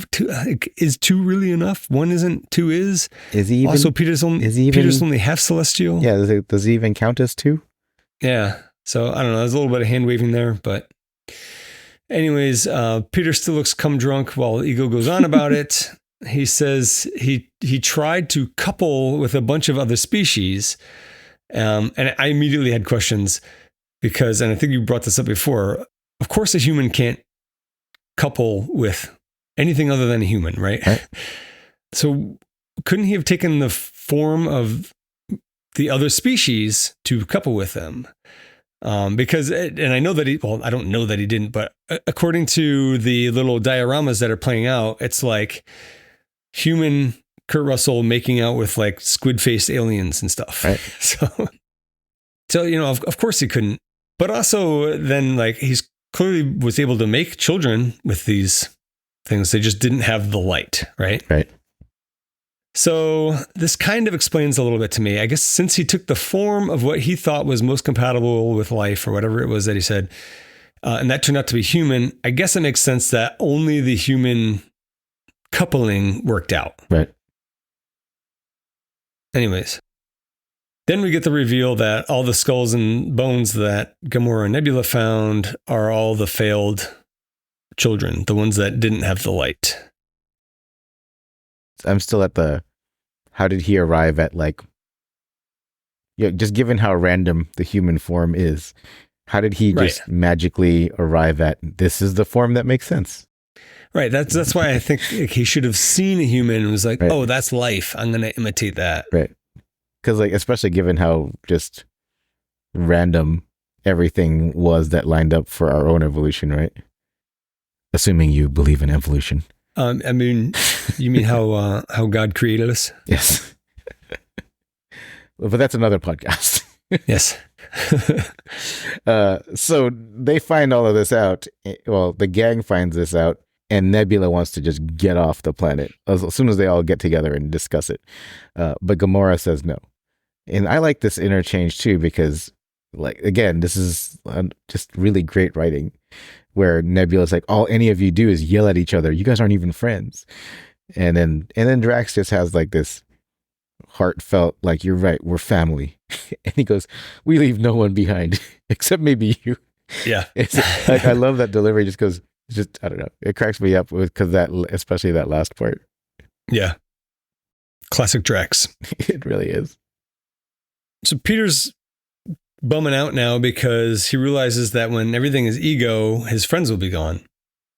Then Ego's ego makes him stupidly admit that he gave Peter's mom cancer. And his reasoning was that he knew that he would just want to stay with her and give up his reasons for existence, the expansion, right? Right. The whole, but it broke my heart to put a tumor in her head. Yeah. So I don't know, I had some thoughts on this. It's first of all, it seemed totally unprovoked for him to come out with that information. Right. There was nobody was asking him, at one point he said something, Peter said something about why did you abandon my mother or something like that? But it was a while ago, right? Right. We're not talking about that here. So he just kind of comes out with this information unnecessarily. The other thing is, on a galactic timescale, she would have only lived for the blink of an eye. Right. Right. So why, if he loved her so much, why not spend the time he could with her and then carry out his plan? Yeah. I mean, that's the whole thing, right? Is just, I think that's definitely a gripe is you didn't have to tell him that. Yeah. Right. You don't have to tell your kid. It only served the plot. Right. Yeah. After that, Peter had the stars in his eyes, and then all of a sudden, without pause, Peter starts shooting the shit out of Ego's body. Mm-hmm. And I gotta admit, the David Hasselhoff cameo surprised the shit out of me. Even though it was me mentioned. Again. Did it? Oh. Yeah. I'd forgotten that he showed up. But that was great the first time in the theater. Yeah. Yeah. It turns out that Ego doesn't even need Peter to cooperate. He can just use him as a battery. This movie sure loves batteries. It does. So Yondu and Rocket take a mining space vessel or something down to planet Ego from the what was left of the Ravager ship. And you can see a little face on the planet now, which I thought was kind of cool. Yeah. That's actually what it looks like in the comic book too. Okay, yeah. I figured maybe I should put something together where it compares the two. Let me make a note of that. Ego crushes Peter Quill's Walkman, then does his stuff activating the implants on all of the various plants that he had put them on, using Peter as a battery. I actually we see. Did you get sad when he crushed the Walkman? Because I was kind of like, damn, I wish I'd had one of my old Walkmans from when I was a kid. I didn't get sad. Oh. Sorry, no worries. Yeah. I've actually found a bunch of tapes recently, like cassette tapes. Oh yeah. In a box that I had in the garage. I'm sure they're ruined because they've been baking in the garage for 14 years or something. So we see giant blue glowing blobs coming out of the plants. My stupid nitpick here. There's no way that plant stayed behind that Dairy Queen undiscovered for 25 years or whatever it was. You know that some shitty teenager would have come along and stomped on it. Right. Coincidentally, Yondu flies the mining ship into the room that Peter and Ego are in just as Drax and the others break into it. Ego gets distracted and the blobs stop growing. now the gang needs to destroy the center of the planet where Ego's brain is. There's a part here where Ego is regenerating because Yondu had crushed the ship like right into him, right? Right. And then Ego is regenerating, and it again reminds me of Metroid Prime. There's this thing called the Omega Pirate, and it like regenerates in this puddle of something called Phazon, and you can like see all of its nerves basically. Oh, nice. And so I don't know, that reminded me of it. I can see it. Yeah. See the difference or see the similarities there. So strong Metroid Prime vibes in this movie. The gang realizes what they need to do, and they start pulling some Jules Verne center of the earth traveling. And then Yondu and Peter have that serious heart-to-heart in the middle of battle, and they cleared up why Yondu didn't give him up to Ego. Right. Yondu tells Peter that the reason he didn't bring him to Ego was that he found out what happened to Ego's other kids. Yeah. So using some lasers on the mining ship, the Guardians try to blast the core, but it's not going to be that easy. Right. Yeah. I was actually kind of curious, like, so is this spaceship's digging laser mechanism, was this one of your science rants out of curiosity? No, but I have another new feature. The co-host gripe. Uh-oh. Incorrect, George. Do you even know me at all? Oh, my bad. No, it's totally fine. It didn't bother me. I mean, lasers are lasers. I mean, you can use a laser to cut through stuff, so. Right. It just reminded me of, what's the name of, there was that movie with Delroy Lindo where they're traveling through into the center of the core of the earth. Oh, the core. The core, yeah, literally called the core, right? And the ship was made out of unobtainium. Yes. Yes.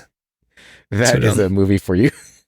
Yeah, no, I don't think I ever actually watched it because I was like, I cannot do it. Especially once I find out that they like treat unobtainium like a real thing. So Kraglin gets through to the rest of the crew to warn them just as the Sovereign show up. The Sovereign had detected the batteries below the surface of the planet. Yes, and it isn't until Aisha talks about their sensors detecting the batteries below the surface of the planet that I even realized that, oh shit, Rocket still has those batteries. I didn't think it was necessary to have the Sovereign show up again, though. Like, nothing happens here with them. Right. I mean, I guess it serves the purpose of showing that Rocket still has the batteries. And then, as you pointed out, I guess he made the bomb out of some of the batteries, yep. But I didn't think it was necessary at all. Yeah. I think my big gripe here was like, how the hell did they even get into Ego? Like, were they following the same hole that the ship was? I assumed. I mean, I guess then the gripe would be, how did they find that hole? Right. Also, in general, like backing up a second here, that hole like I created was from the tentacles of the core pulling the ship down with all the Guardians in it. Right. So that would be easier for them to kill him. I'm not sure why he did that. I think he was trying to crush them, but that was like maybe a mining ship, so it's kind of hard. All right, there you go. Now I'm just making things up. Drax, Gamora, and Mantis fall out of the mining ship, but they land totally fine despite falling from the very least a crippling height. Right. See, comic book knowledge, Drax and Gamora could have survived that easily. Mantis, I don't know. Okay. Yeah. I don't know. Maybe I gotta stop complaining about this.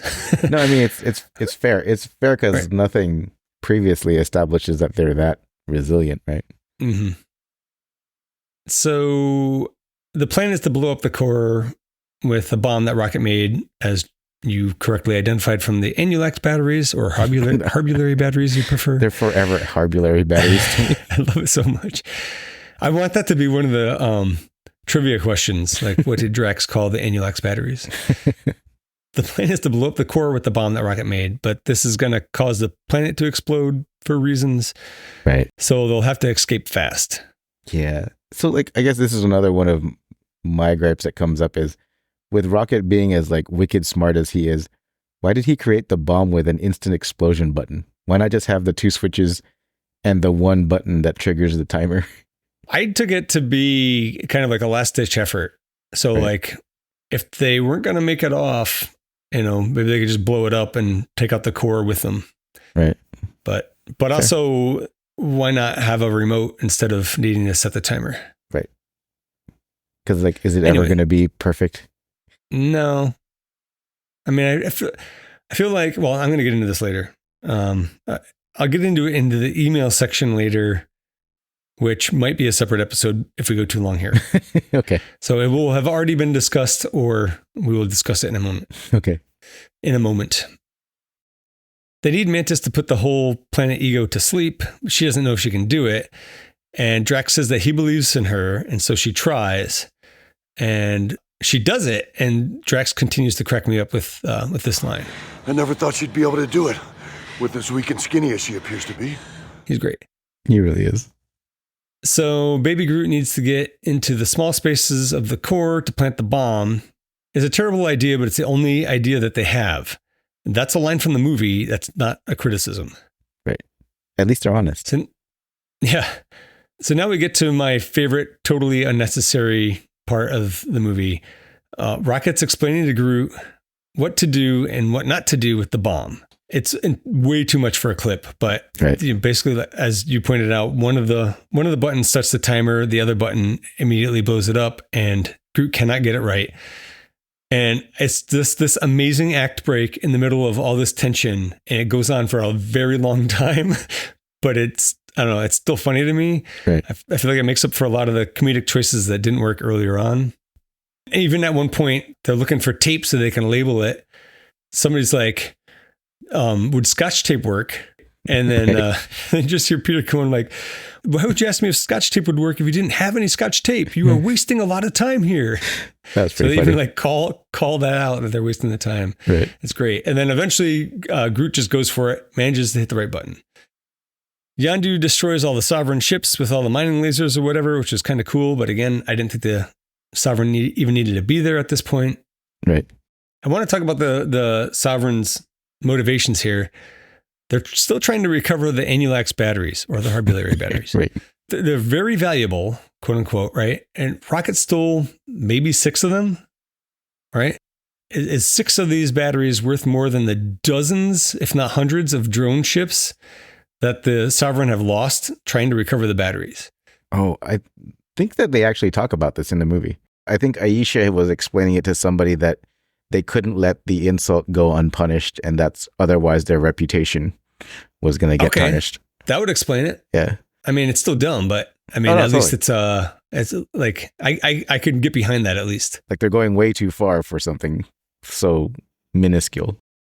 I'm going to have to research that. I must have missed it. I mean, there's other things I missed, so it's quite possible. Anyways, the mining ship gets blown up as well, and you're like, oh no, maybe Peter got killed, but of course not, because he's a Celestial. Yondu is also fine. Peter has his jetpack on, and Yondu lowers himself down with the Yaka arrow. And Peter tells Yondu that he looks like Mary Poppins. What? You look like Mary Poppins. Is he cool? Hell yeah, he's cool. I'm Mary Poppins, y'all! Didn't that scene just make you smile? Yeah, yeah. It was such a, I don't know. That whole scene was just, I think it was just because of like realizing, oh, like Yondu was like his dad.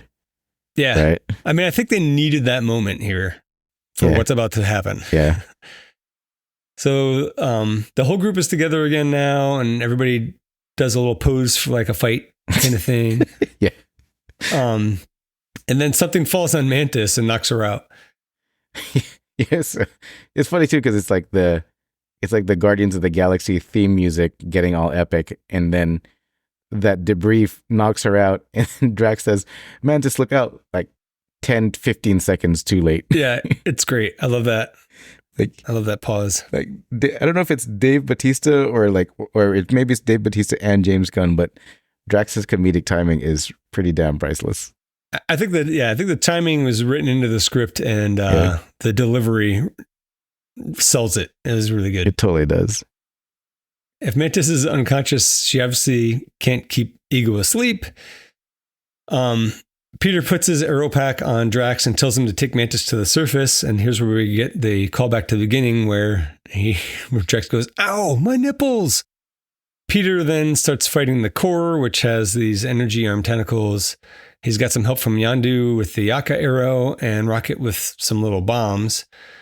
But I feel like Ego should have easily been able to kill any one of the characters that he got his little energy tentacles on, except for Quill, of course. Yeah.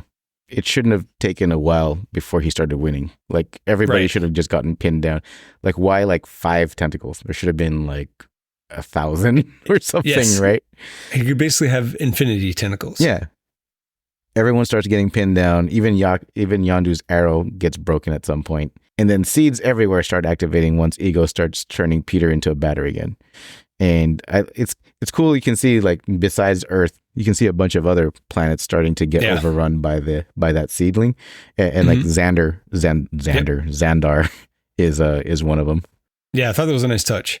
There's actually a lot of commentary here of interest that James Gunn said his mom and dad and a bunch of his family members are in the scene where on Earth, obviously, where the blue blob starts to grow again, and he kills his entire family in that sequence.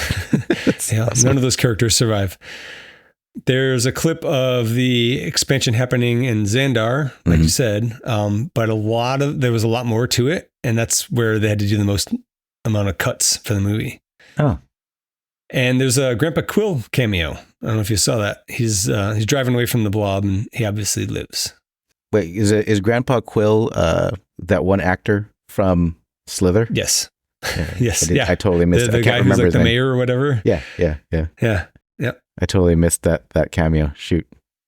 But yeah, things look bleak until Yondu tells Peter how he actually flies his arrow. And guess what? It's with his heart. And that triggers something in Peter, who goes full on Super Saiyan on his dad. And then that's a good way to put it. Cue the chain song again. Did they play the song again? Yeah. Oh, really? I missed that. No, it was great because then he like launches himself at it's just before the Pac-Man scene. Okay. Yeah, Peter says you shouldn't have killed my mom and squished my Walkman, and then he's able to fight Ego again. Groot sets the bomb correctly. It says 5 minutes, and I want to point that out. The movie time is 1 hour, 52 minutes, and 37 seconds. And I'm about to gripe about timing here. Apologies in advance, but also sorry, not sorry. To be fair, it is fascinating when a movie like Interstellar can have details like every, 15 seconds on the planet is like 20 years or something. Yeah. In Ooh, orbit. I gotta do that. I'm gonna have to do that math. Yeah, I forget what it is, but like there's an actual, and then like even the background music in Interstellar for that particular scene was like a timer, so that you can actually click around. You can actually time it too, right? Like that. Those kinds of details do so much. Yeah, I wish people would pay more attention to that kind of thing when they're making a movie, because it bothers me when they don't. Because it's like I don't care enough to do it. Well, to a point I always bring up, it's always about the physics that you're establishing, right? Yeah. So anyways. So everyone evacuates Ego except for Yondu and Peter, and Yondu stays behind to make sure that he can help Peter get out. Right. Yeah. And then this is a pretty sad scene. Yeah. Rocket gave Yondu one spacesuit and one air rig. That's all the spares that he had. Yeah. Like, it's obvious that this is not going to end well, and Rocket seems to know. And Rocket and Groot actually seem to understand what this means. And I think Groot says, I am Groot. Right. But then Rocket translates for him and says, it says, welcome to the frickin' Guardians of the Galaxy. Only he didn't use frickin'. And I think that just made me smile. The sentiment made me smile. Yeah. I could have done without the frickin' thing. Yeah. Like, I don't think Rocket would have cleaned it up for Yondu. Right. I thought that was dumb. I think they could have either totally left it out or just, you get one fucking in a PG-13. Could have used it there. Wasn't there like a, I mean, I don't know if I'm reaching here, but I vaguely remember that because they say the F word in Guardians of the Galaxy 3, don't they? Yes. It's the best use of it for PG-13. Yeah. And that's so good. And apparently they were saving it for that, I think was what, I don't know. Yeah. I can't remember. I feel like I read that somewhere. It's so good. I love that so much. It's so unnecessary. Yeah. But the way that they do it is great. That's my favorite F-bomb in a PG-13 movie, I think, of all time. We'll get to that eventually. We will. So ego becomes bigger ego. Sorry, just the humanoid part of ego becomes bigger using some rubble. And similarly, Peter uses yellow rocks to become Pac-Man, which I fucking hated that. It was the worst part of the movie for me. It feels like a studio note, like Retro Gaming was having a moment and they were like, work it in somehow. I a little bit think it was a response to Pixels from 2015, which you don't need to respond to that. It was a horrible movie. That wasn't your favorite movie in 2015? I don't know. I'd have to see what else was out there, but probably not. It was probably the one. I don't even think I've seen it, to be honest. Yeah. I know Peter said something about making a giant Pac-Man statue earlier on, but that was also not necessary. Anyways, they collide and they fall. There's 1:10 left on the timer now, and the movie time is 1 hour, 55 minutes and 5 seconds. It should have 2 minutes and 28 seconds left on it, according to the previous timer. I'm going to let that one slide because you're cutting the movie. Things have to be cut for pacing and whatnot, and we're not down to like a few seconds here. I think that one's passable. It's okay. I feel like you could have easily fixed it with digital effects, but whatever. I'm letting that one go. But then 15 seconds of movie time later, there's 53 seconds left. Okay. Pretty close. Also passable. More on this later. Rocket indicates, this is back at the Ravager ship on the surface. Rocket indicates to Gamora that Peter isn't coming back. This whole part where Rocket shocks Gamora to prevent her from rescuing Peter. It was pretty sad because part of me was remembering Guardians of the Galaxy 3 too, especially when he said like, I can only afford to lose one friend today. And then Guardians of the Galaxy 3 just going like, you just realize like how many like really close friends Rocket's actually like lost. Or how few, his lives. Yeah. I'm sorry. I can only afford to lose one friend today. Raglan, go! Wait! Let's call back. Rocket! Where's Quill? Rocket! Where's Quill? That's pretty sad. Like the score helps a lot there, but I mean, I got a little bit of a little goosebumps there just listening to it. My one complaint about it though is I feel like Rocket could have worded that differently. He says, I can only afford to lose one friend today. Like meaning like he can't afford to lose one friend. I feel like he should have said like, I can't afford to lose any more friends today. Like this is unacceptable. Anyways, pretty minor quibble there. Hey man, he was under stress from battle. Yes. So, the timer's still counting down. So we're at 1 hour, 56 minutes and 14 seconds, according to the movie time, which is 54 seconds from the last time we checked. And the timer says 25 seconds left. It should be -1. The bomb should have gone off.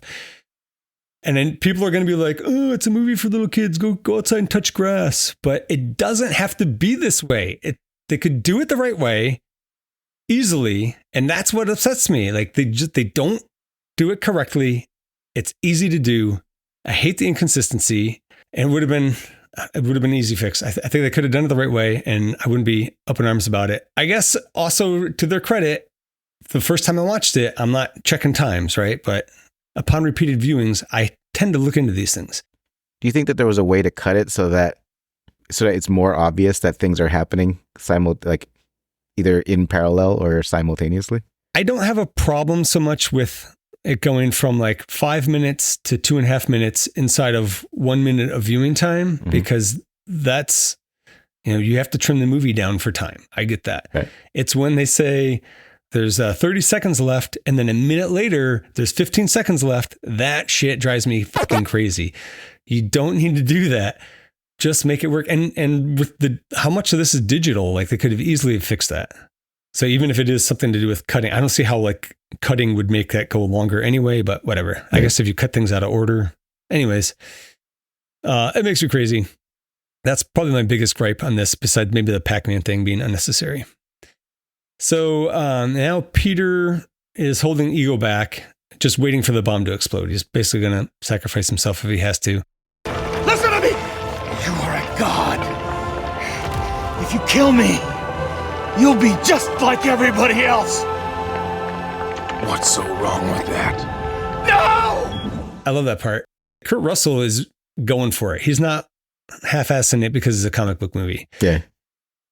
So now we have 3 seconds left. That one is actually spot on from the last one. It was 3 seconds later in movie time.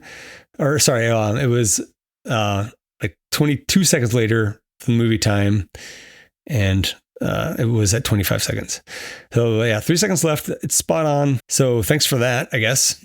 The bomb goes off and then Ego disintegrates, like starting from his eyeballs, right? Which was pretty rad and kind of horrifying. Then Yondu flies in, making use of that spare backpack. He scoops up Quill to fly him out and tells him this. He may have been your father, boy, but he wasn't your daddy. And I'm not convinced that moment was totally earned, but it did get me. I was, I had an emotional reaction to it. I think it was totally earned, mostly because when you think about how a whole mutiny happened because the Ravagers felt like Yondu kept choosing Peter over them. You know what I mean? Yeah, and that's a good point. And that's only from the stuff that we've seen. You know what I mean? Like that's true. It's happened multiple times to the point where that mutiny happened and people got killed. Yeah, so, I overlooked that. All right.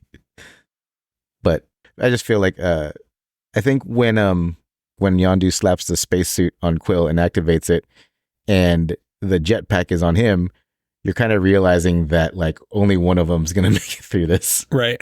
Yeah, you know what I mean. And I feel like we all realize at the same time as Peter that when they're flying into space, that Yondu had a plan, and it was a one-way ticket for him.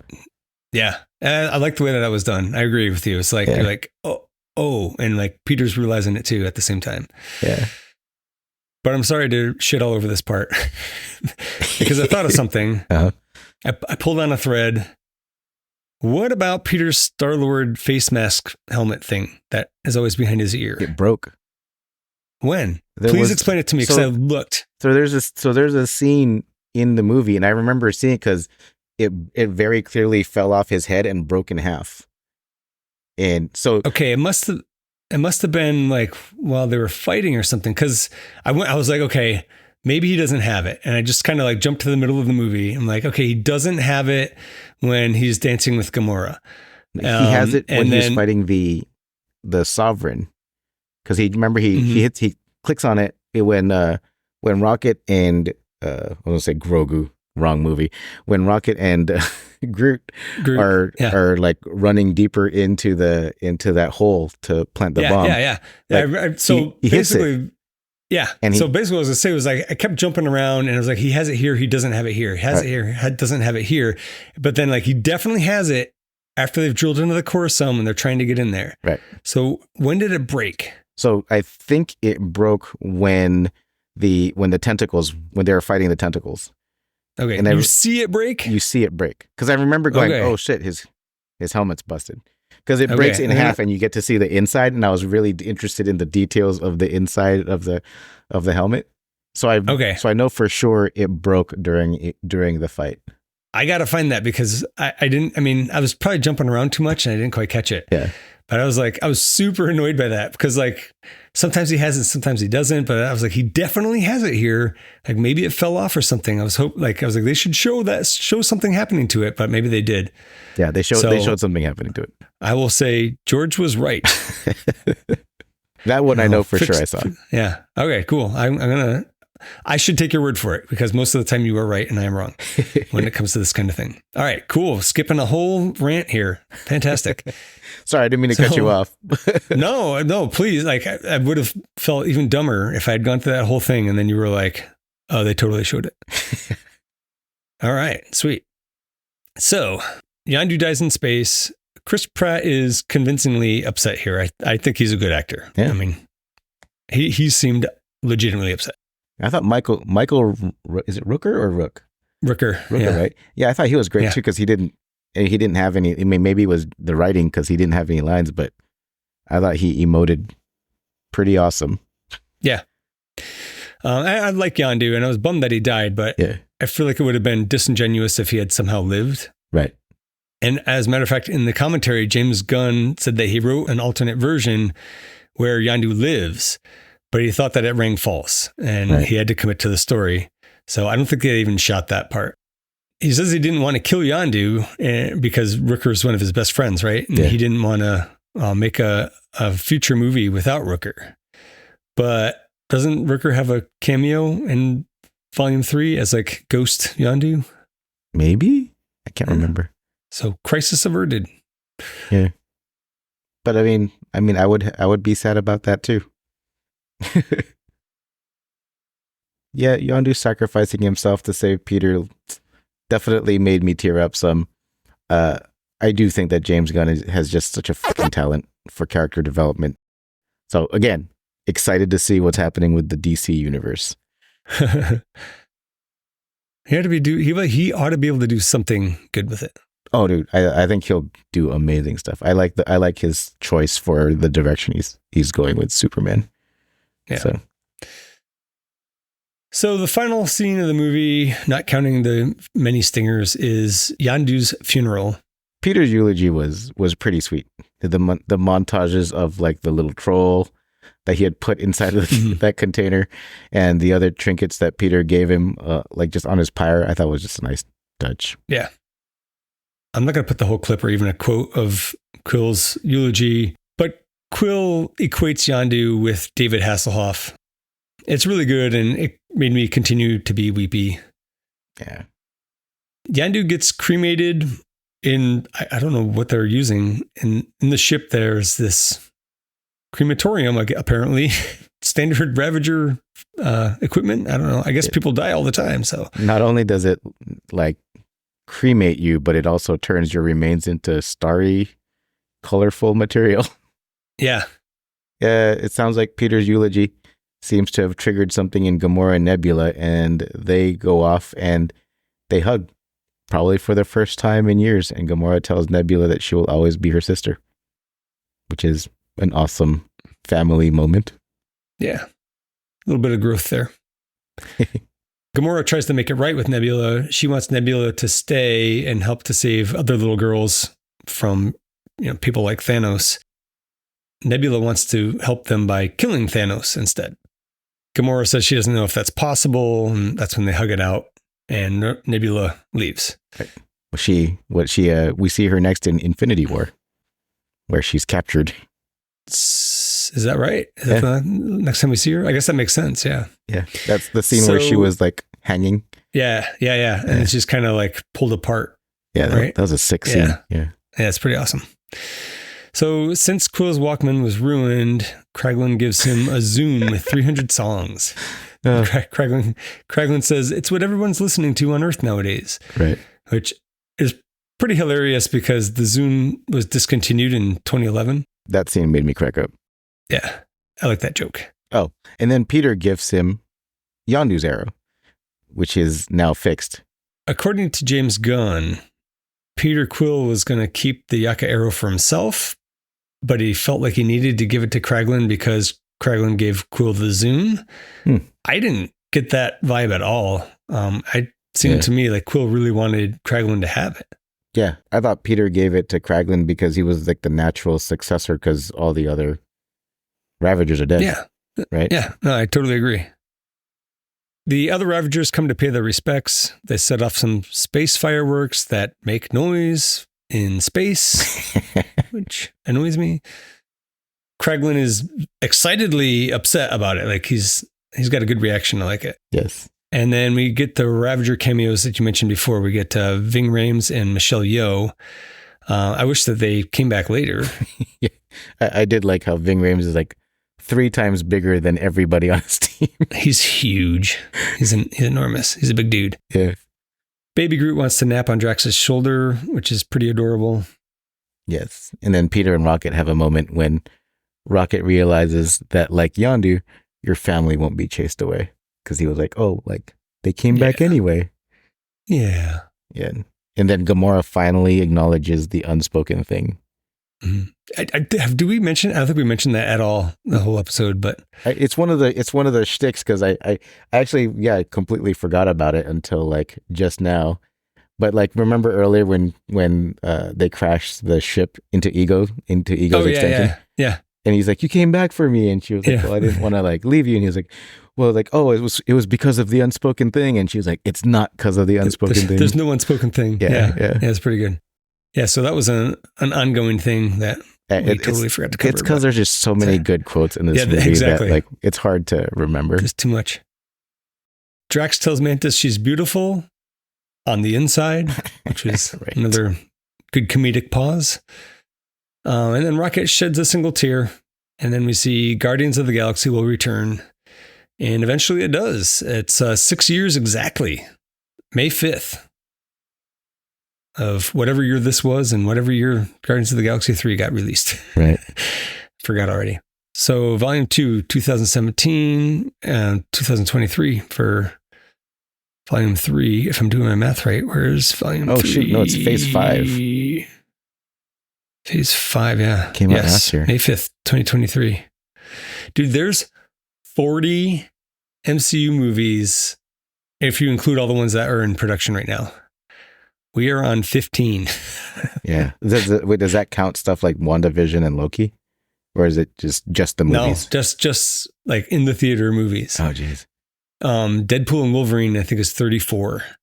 You know, it's going to be neat. We should absolutely do that right after we see it. Because we're not going to be revisiting it. We don't have a chance to revisit it. Right. Yeah. I'm going to talk about that in a minute. See the details, right? Now we get way too many stingers, in my opinion. We get a pre-credit stinger where Kraglin is practicing whistling with the repaired Yaka arrow, and he accidentally stabs Drax with it. Then we have the first of the mid-credit stingers. Stallone is back as Stakar. He gets back together with Ving Rhames and Michelle Yeoh. So I guess my wish was almost immediately granted, but that's not really what I meant by bringing back those two characters. Yeah, I think for a little bit, everybody thought that they were going to have their own Ravagers movie. But I don't know what happened to that. I don't really need that, though. But yeah, I guess. I would like to see them have a part in Volume 3. Yeah. I mean, maybe they have a cameo and I forgot it, but I don't think that they did. I don't think they did. I think the Abelis came back, but they didn't. Yes. Right. But yeah, random trivia. Michelle Yeoh's character is supposed to be married to, or was an ex-wife of Sylvester Stallone's character. Oh, that's interesting. According to the comic books, at least. The second mid-credit stinger is the Sovereign, and they're baking up an Adam Warlock in a gestation pod or whatever they call their thingies there. According to Aisha, he is the next step in their evolution, more powerful, more beautiful, and more capable of destroying the Guardians of the Galaxy. And this does come back in Volume 3. In the commentary, James Gunn says that Adam Warlock is his favorite character, is a favorite character. And he was actually in an early version of the script for this movie, for Volume 2. But I guess in the Infinity War comics, Adam Warlock plays a big part in that. Yeah, he's the guy that recruits all the heroes in Infinity War to fight Thanos. I guess the concern was if he had been a main character in this, then everybody would have assumed he would be in Infinity War, and that was already under production without... Did people even know about Infinity War around that time? It was being planned, like it was in production, meaning like writing and stuff. They weren't like filming it yet. Right. But yeah, I mean, Infinity War is, Infinity War is in like 3 movies, I think. As we got Guardians of the Galaxy, Spider-Man Homecoming, Thor Ragnarok, Black Panther, Avengers Infinity War. Oh, wow. I mean, it's this, holy shit, it's the same year. For Guardians of the Galaxy 2? Oh, no, sorry. It's not this. It's 2018 for a second there. Yeah. I was like, so it's like, it's less than a year from this. So this came out May 5th, 2017, and Infinity War came out April 27th, 2018. So it was probably being filmed potentially at this point. But did people know that like it was actually the actual Infinity War story? I don't know if people knew, like, I don't know if it was widespread, but I think if he had put Adam Warlock in this, the concern was that when Infinity War came out without Adam Warlock, they would have been upset. Yeah. Because it do be like that. No, totally fair. That was why I was so excited when I saw that gestation pod, was because I was like, it's fucking Adam Warlock. Yeah. Because that that to me, I don't know if I knew it or not at the time, but that to me was confirmation that Infinity War was coming up. Oh, interesting. But then even though he doesn't have anything to do with Infinity War. Okay. Well, yeah, only because I knew that, I knew from the comics Adam Warlock was heavily involved in Infinity War. That makes sense. I get it. Yeah. Okay. So, yeah, that's interesting, actually. So the third mid-credit stinger, there's a teenage Groot basically being a jerk to Peter Quill. I feel like that must have been fun for Vin Diesel to do all those different I Am Groot deliveries. Right. James Gunn says it's adolescent Groot, not teen Groot. Wait, what's the difference? He said it's more like tween Groot. So I guess he's like 10 or 11 or 12, but I don't know. It seems like a teen to me. I don't know. Although I have a 10-year-old who kind of acts like that sometimes. Oh, right. So maybe I was James gonna say, Gunn is right. Tween would be where your kid is at, right? Yeah. Oh. Anyways, there's also an extended version of this scene in the extras, but I didn't think it needed to be extended. I'm glad they did the shorter version. Yeah. Which ones would you have gotten rid of? Of the stingers? Yeah. I would have gotten rid of the, I think the Ravager one. I didn't think it was really necessary. And then, I mean, if I had to get rid of another one, I'd probably get rid of, I gotta get rid of this last one, I would say, which we haven't got to yet, which is the post-credit stinger. It's Stan Lee with the Watchers again, and they seem to just be tired of him, of his storytelling, and they leave him behind on whatever planet or moon that he's on. Yeah. And like, I don't mean to speak ill of the dead, but his acting is atrocious here. He's not an actor, right? I get it, but his delivery is so bad. Yeah. I felt like they would have been just fine for me if the second, the Sovereign one and the Teenage Groot were the only two. I think the Sovereign one you definitely needed for sure. Yeah. Yeah. Oh, you know what? I totally missed the first one though. With Kraglin practicing whistling, I would have got rid of that one. I think that would have been the first one I would have axed. That one. Yeah, that one didn't do anything for me. Yeah, it almost wasn't even a stinger because it's like Guardians of the Galaxy will return, and then it goes right into that. There was no credits. Yeah. So let's get into the changes we'd like to have seen. And do you want to go first? I think I went first last time. Sure. Because you had your. I mean, I feel bad. I feel almost like one of mine was completely jacked from you because. Oh, it's fine. You told me yours. Don't worry about it. You told me yours right when I was in the middle of like rewatching it. It's okay to agree on stuff. No, I know. But yeah, things I would have changed. I would have removed the Pac-Man moment. That totally took me out of the moment I was in a bit much because as much as I appreciated the retroness of it, like to me it just didn't make sense, right? Yeah. I would have removed the kill everyone button from the bomb because I still feel like that was unnecessary. And then that timer issue, after you told me about it. It gives you that long like break in the action that is so funny. I guess if you didn't find that part funny, then definitely. No, I found that part funny, but like when I thought about it, I was like, why even put that button there? Yeah. Like it was clearly going to be problematic, right? So it's just like, yeah, like, I mean, it's just, from a UI design point of view, why would you put something unnecessary on the interface, right? I know it happens all the time. Computer engineer gripe. Yeah. It's just me being an engineer, I guess. But then that timer issue you pointed out, like after you pointed that out to me, it was like, it got like when we hung out in real life over the 4th of July weekend. After you pointed that out to me, it like pretty much stabbed me in the eye as soon as I got to that part in the rewatch. And I was like, oh yeah, this is it. This is right. I was like, yeah. And I would like to point out, I'm not really that angry about it, but it does bother me. No, well, I'm the kind of where if you point something, when someone points something out to me, like I'll keep an eye out for it, and then it starts bugging me. Yeah. Because I'm like, oh, why didn't I see that? Well, I'm glad I could ruin that for you. Yeah. Thanks. Anytime. So my changes would have been make it less goofy. Funny is fine. Funny is great, but the goofball zaniness doesn't belong. Specifically the 700 jumps where everybody's faces are all distorting and stuff. Like that just takes me right out of it. It was so dumb. I'm with you. Axe the Pac-Man references, fix the timer countdown. And I gotta cut this one out because, I'll leave it in the show so people know how dumb I am, but I would have fixed the Star-Lord helmet continuity issues, but, seems like I may have missed something there. So I will go back and rewatch that and be satisfied. Okay. Now, let's get on to the ranking. Guardians of the Galaxy Volume 2 sits on Rotten Tomatoes at 85% with the critics and 87% with the audience.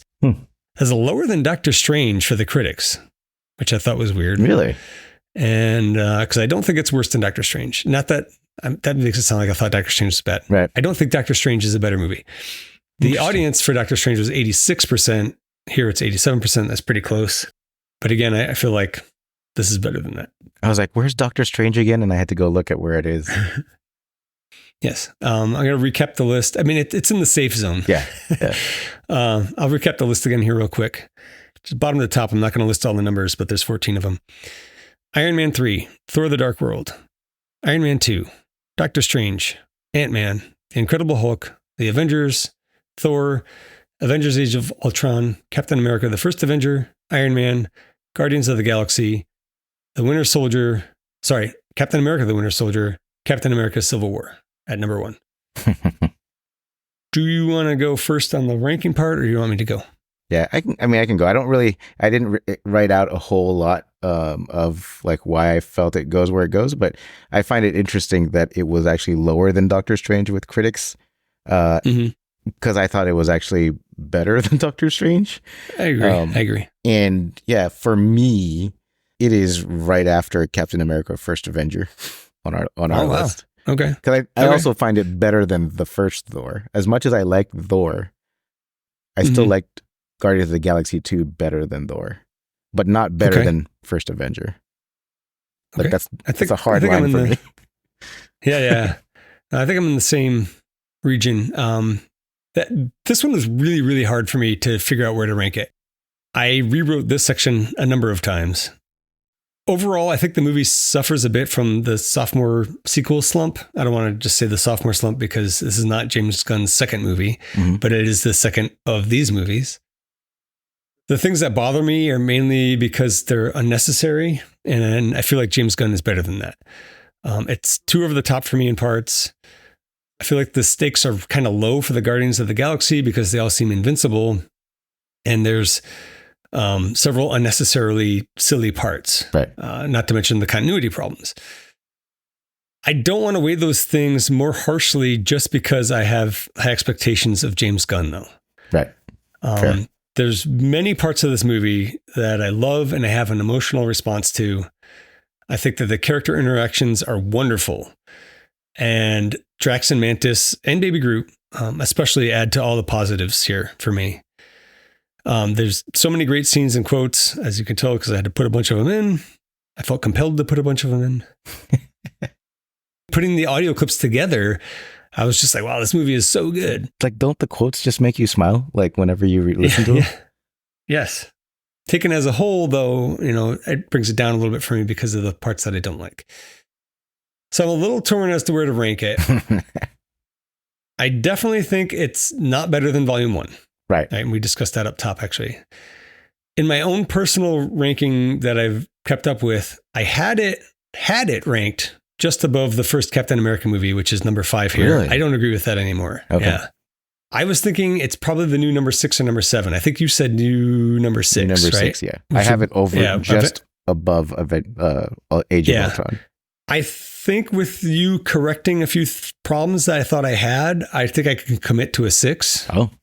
On that, and not be like, no, it's 7 and argue this over isn't fun. We're not, we're not disagreeing. But if we're logically coming to the same conclusion, then that's fine. Yeah. Okay. So are we? I want to say, like, to your point, the joy that I end up feeling has like a lot to do with where I place a lot of these movies. Right. Like, no, I think that's fair. Like, especially with the James Gunn movies, there's just so much clear love for the characters and stuff, which isn't to say like, there is like Doctor Strange movie had no love in it, because there definitely was Ant-Man for sure, right?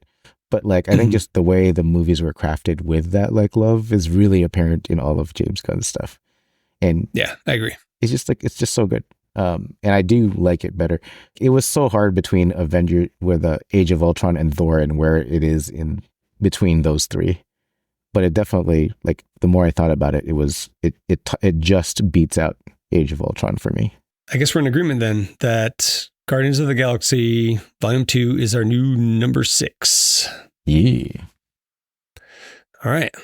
So that brings us to, just for fun, Infinity Saga Trivial Pursuit Poker. All right, let's read. It ain't healthy for a mammalian body to hop more than 50 jumps at a time. I know that. We're about to do 700.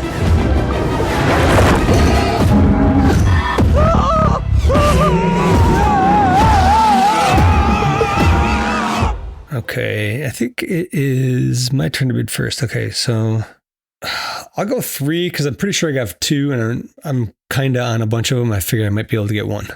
Nice. I think I have 4. Nice. But I'm very unsure about the 4th one. Well, it doesn't matter. So anyway. Yeah, just for the sake of it. This is the one to do it on. All right, question the first. Thor and Rocket's temporal mission has them arrive on Asgard how many years after the Battle of New York? This one I don't know. I want to say 5. It's 1. Also, I read it as before. I thought it was 7. So glad you outbid me. No worries. I wasn't one that I was sure on either. So yeah. What name did Howard Stark tell Tony Stark his wife wanted if their child was a boy? I don't know this one either. I know it's Morgan for the daughter. Right. I have no recollection of this. El Monzo? What? Oh, wow. That's not even a name. That's not even anywhere remotely. ELMONZO. Yeah. What is the name of Tony Stark's automated suit program? See, this one I feel like could be a trick question. Like, it's very obviously, I feel like it's supposed to be Jarvis, but Jarvis doesn't exist when he's in the Vision anymore. And then Friday becomes the new AI. But I mean, I'm going to stick to... I'm going to give you a hint. Huh? Not program as in like programming language. Program as in, I don't even, like a bigger scope. Like the National Defense Program. Oh, shit. Then I got this wrong. An Iron Man suit? The Iron... like, I don't know. You're close. The Iron Man armor? Iron Legion. Oh, that's a totally different thing. I didn't realize. I wouldn't have. Yeah, I wouldn't have guessed that. That's right. I thought it was the Ultron program. Yeah. Because he kind of has all, but it's the Iron Legion that gets turned into Ultron. Yeah. Okay. Damn it, wrong. What is the name of the mixtape Peter Quill's mother gave him? Yeah, Awesome Mixtape, wasn't it? No. Awesome Mix Volume 1. Oh. She also gave him Volume 2. I'm going to give you. Yeah. That's why I'm going to give you that. That's why I left it at Awesome Mixtape because. Well, I would have. Yeah, that was my whole thing. Was like, it could be Volume 1 or it could be Volume 2. Right. So because she did give him both. Full credit on that one. Yeah. What country is Iron Patriot in when Tony Stark called him from Tennessee? I want to say Afghanistan. That's what I wanted to say too. I was like, Iran or Afghanistan? It's Pakistan. Oh, Pakistan. Oh, Jesus. Okay. I'm already wrong on 2 of them. That's okay. Oh yeah, so you definitely lose, but yeah, I lost. Doesn't matter. What part of the ant does Hank Pym tell Scott Lang to mount? I want to say the thorax because it was the only part. That is correct. Okay. That is correct. I didn't think it was thorax, but that was the only part I could think of. All right. So you got 2. Let's see, you 2 out of 4. Bid 4, got 2, but it didn't matter. That's it for Guardians of the Galaxy Volume 2. Next up should be Spider-Man Homecoming, but if we do this right, we will first have a short, spoiler-free episode on the Deadpool and Wolverine movie that's coming out. And if we don't do it right, then that episode will release after Homecoming. Did you get a ticket yet, by the way, for Deadpool and Wolverine? I need to. Do it. It's going to sell out. Yeah. You have a better chance if you don't see it opening weekend, but I'm going, I think, the Monday after. Yeah, I just got to do it during a non-weekend time, I guess. Yeah. Like late Friday. We are like super long. So I want to cut the email and the Brave New World thing and from this episode and do it as a separate one.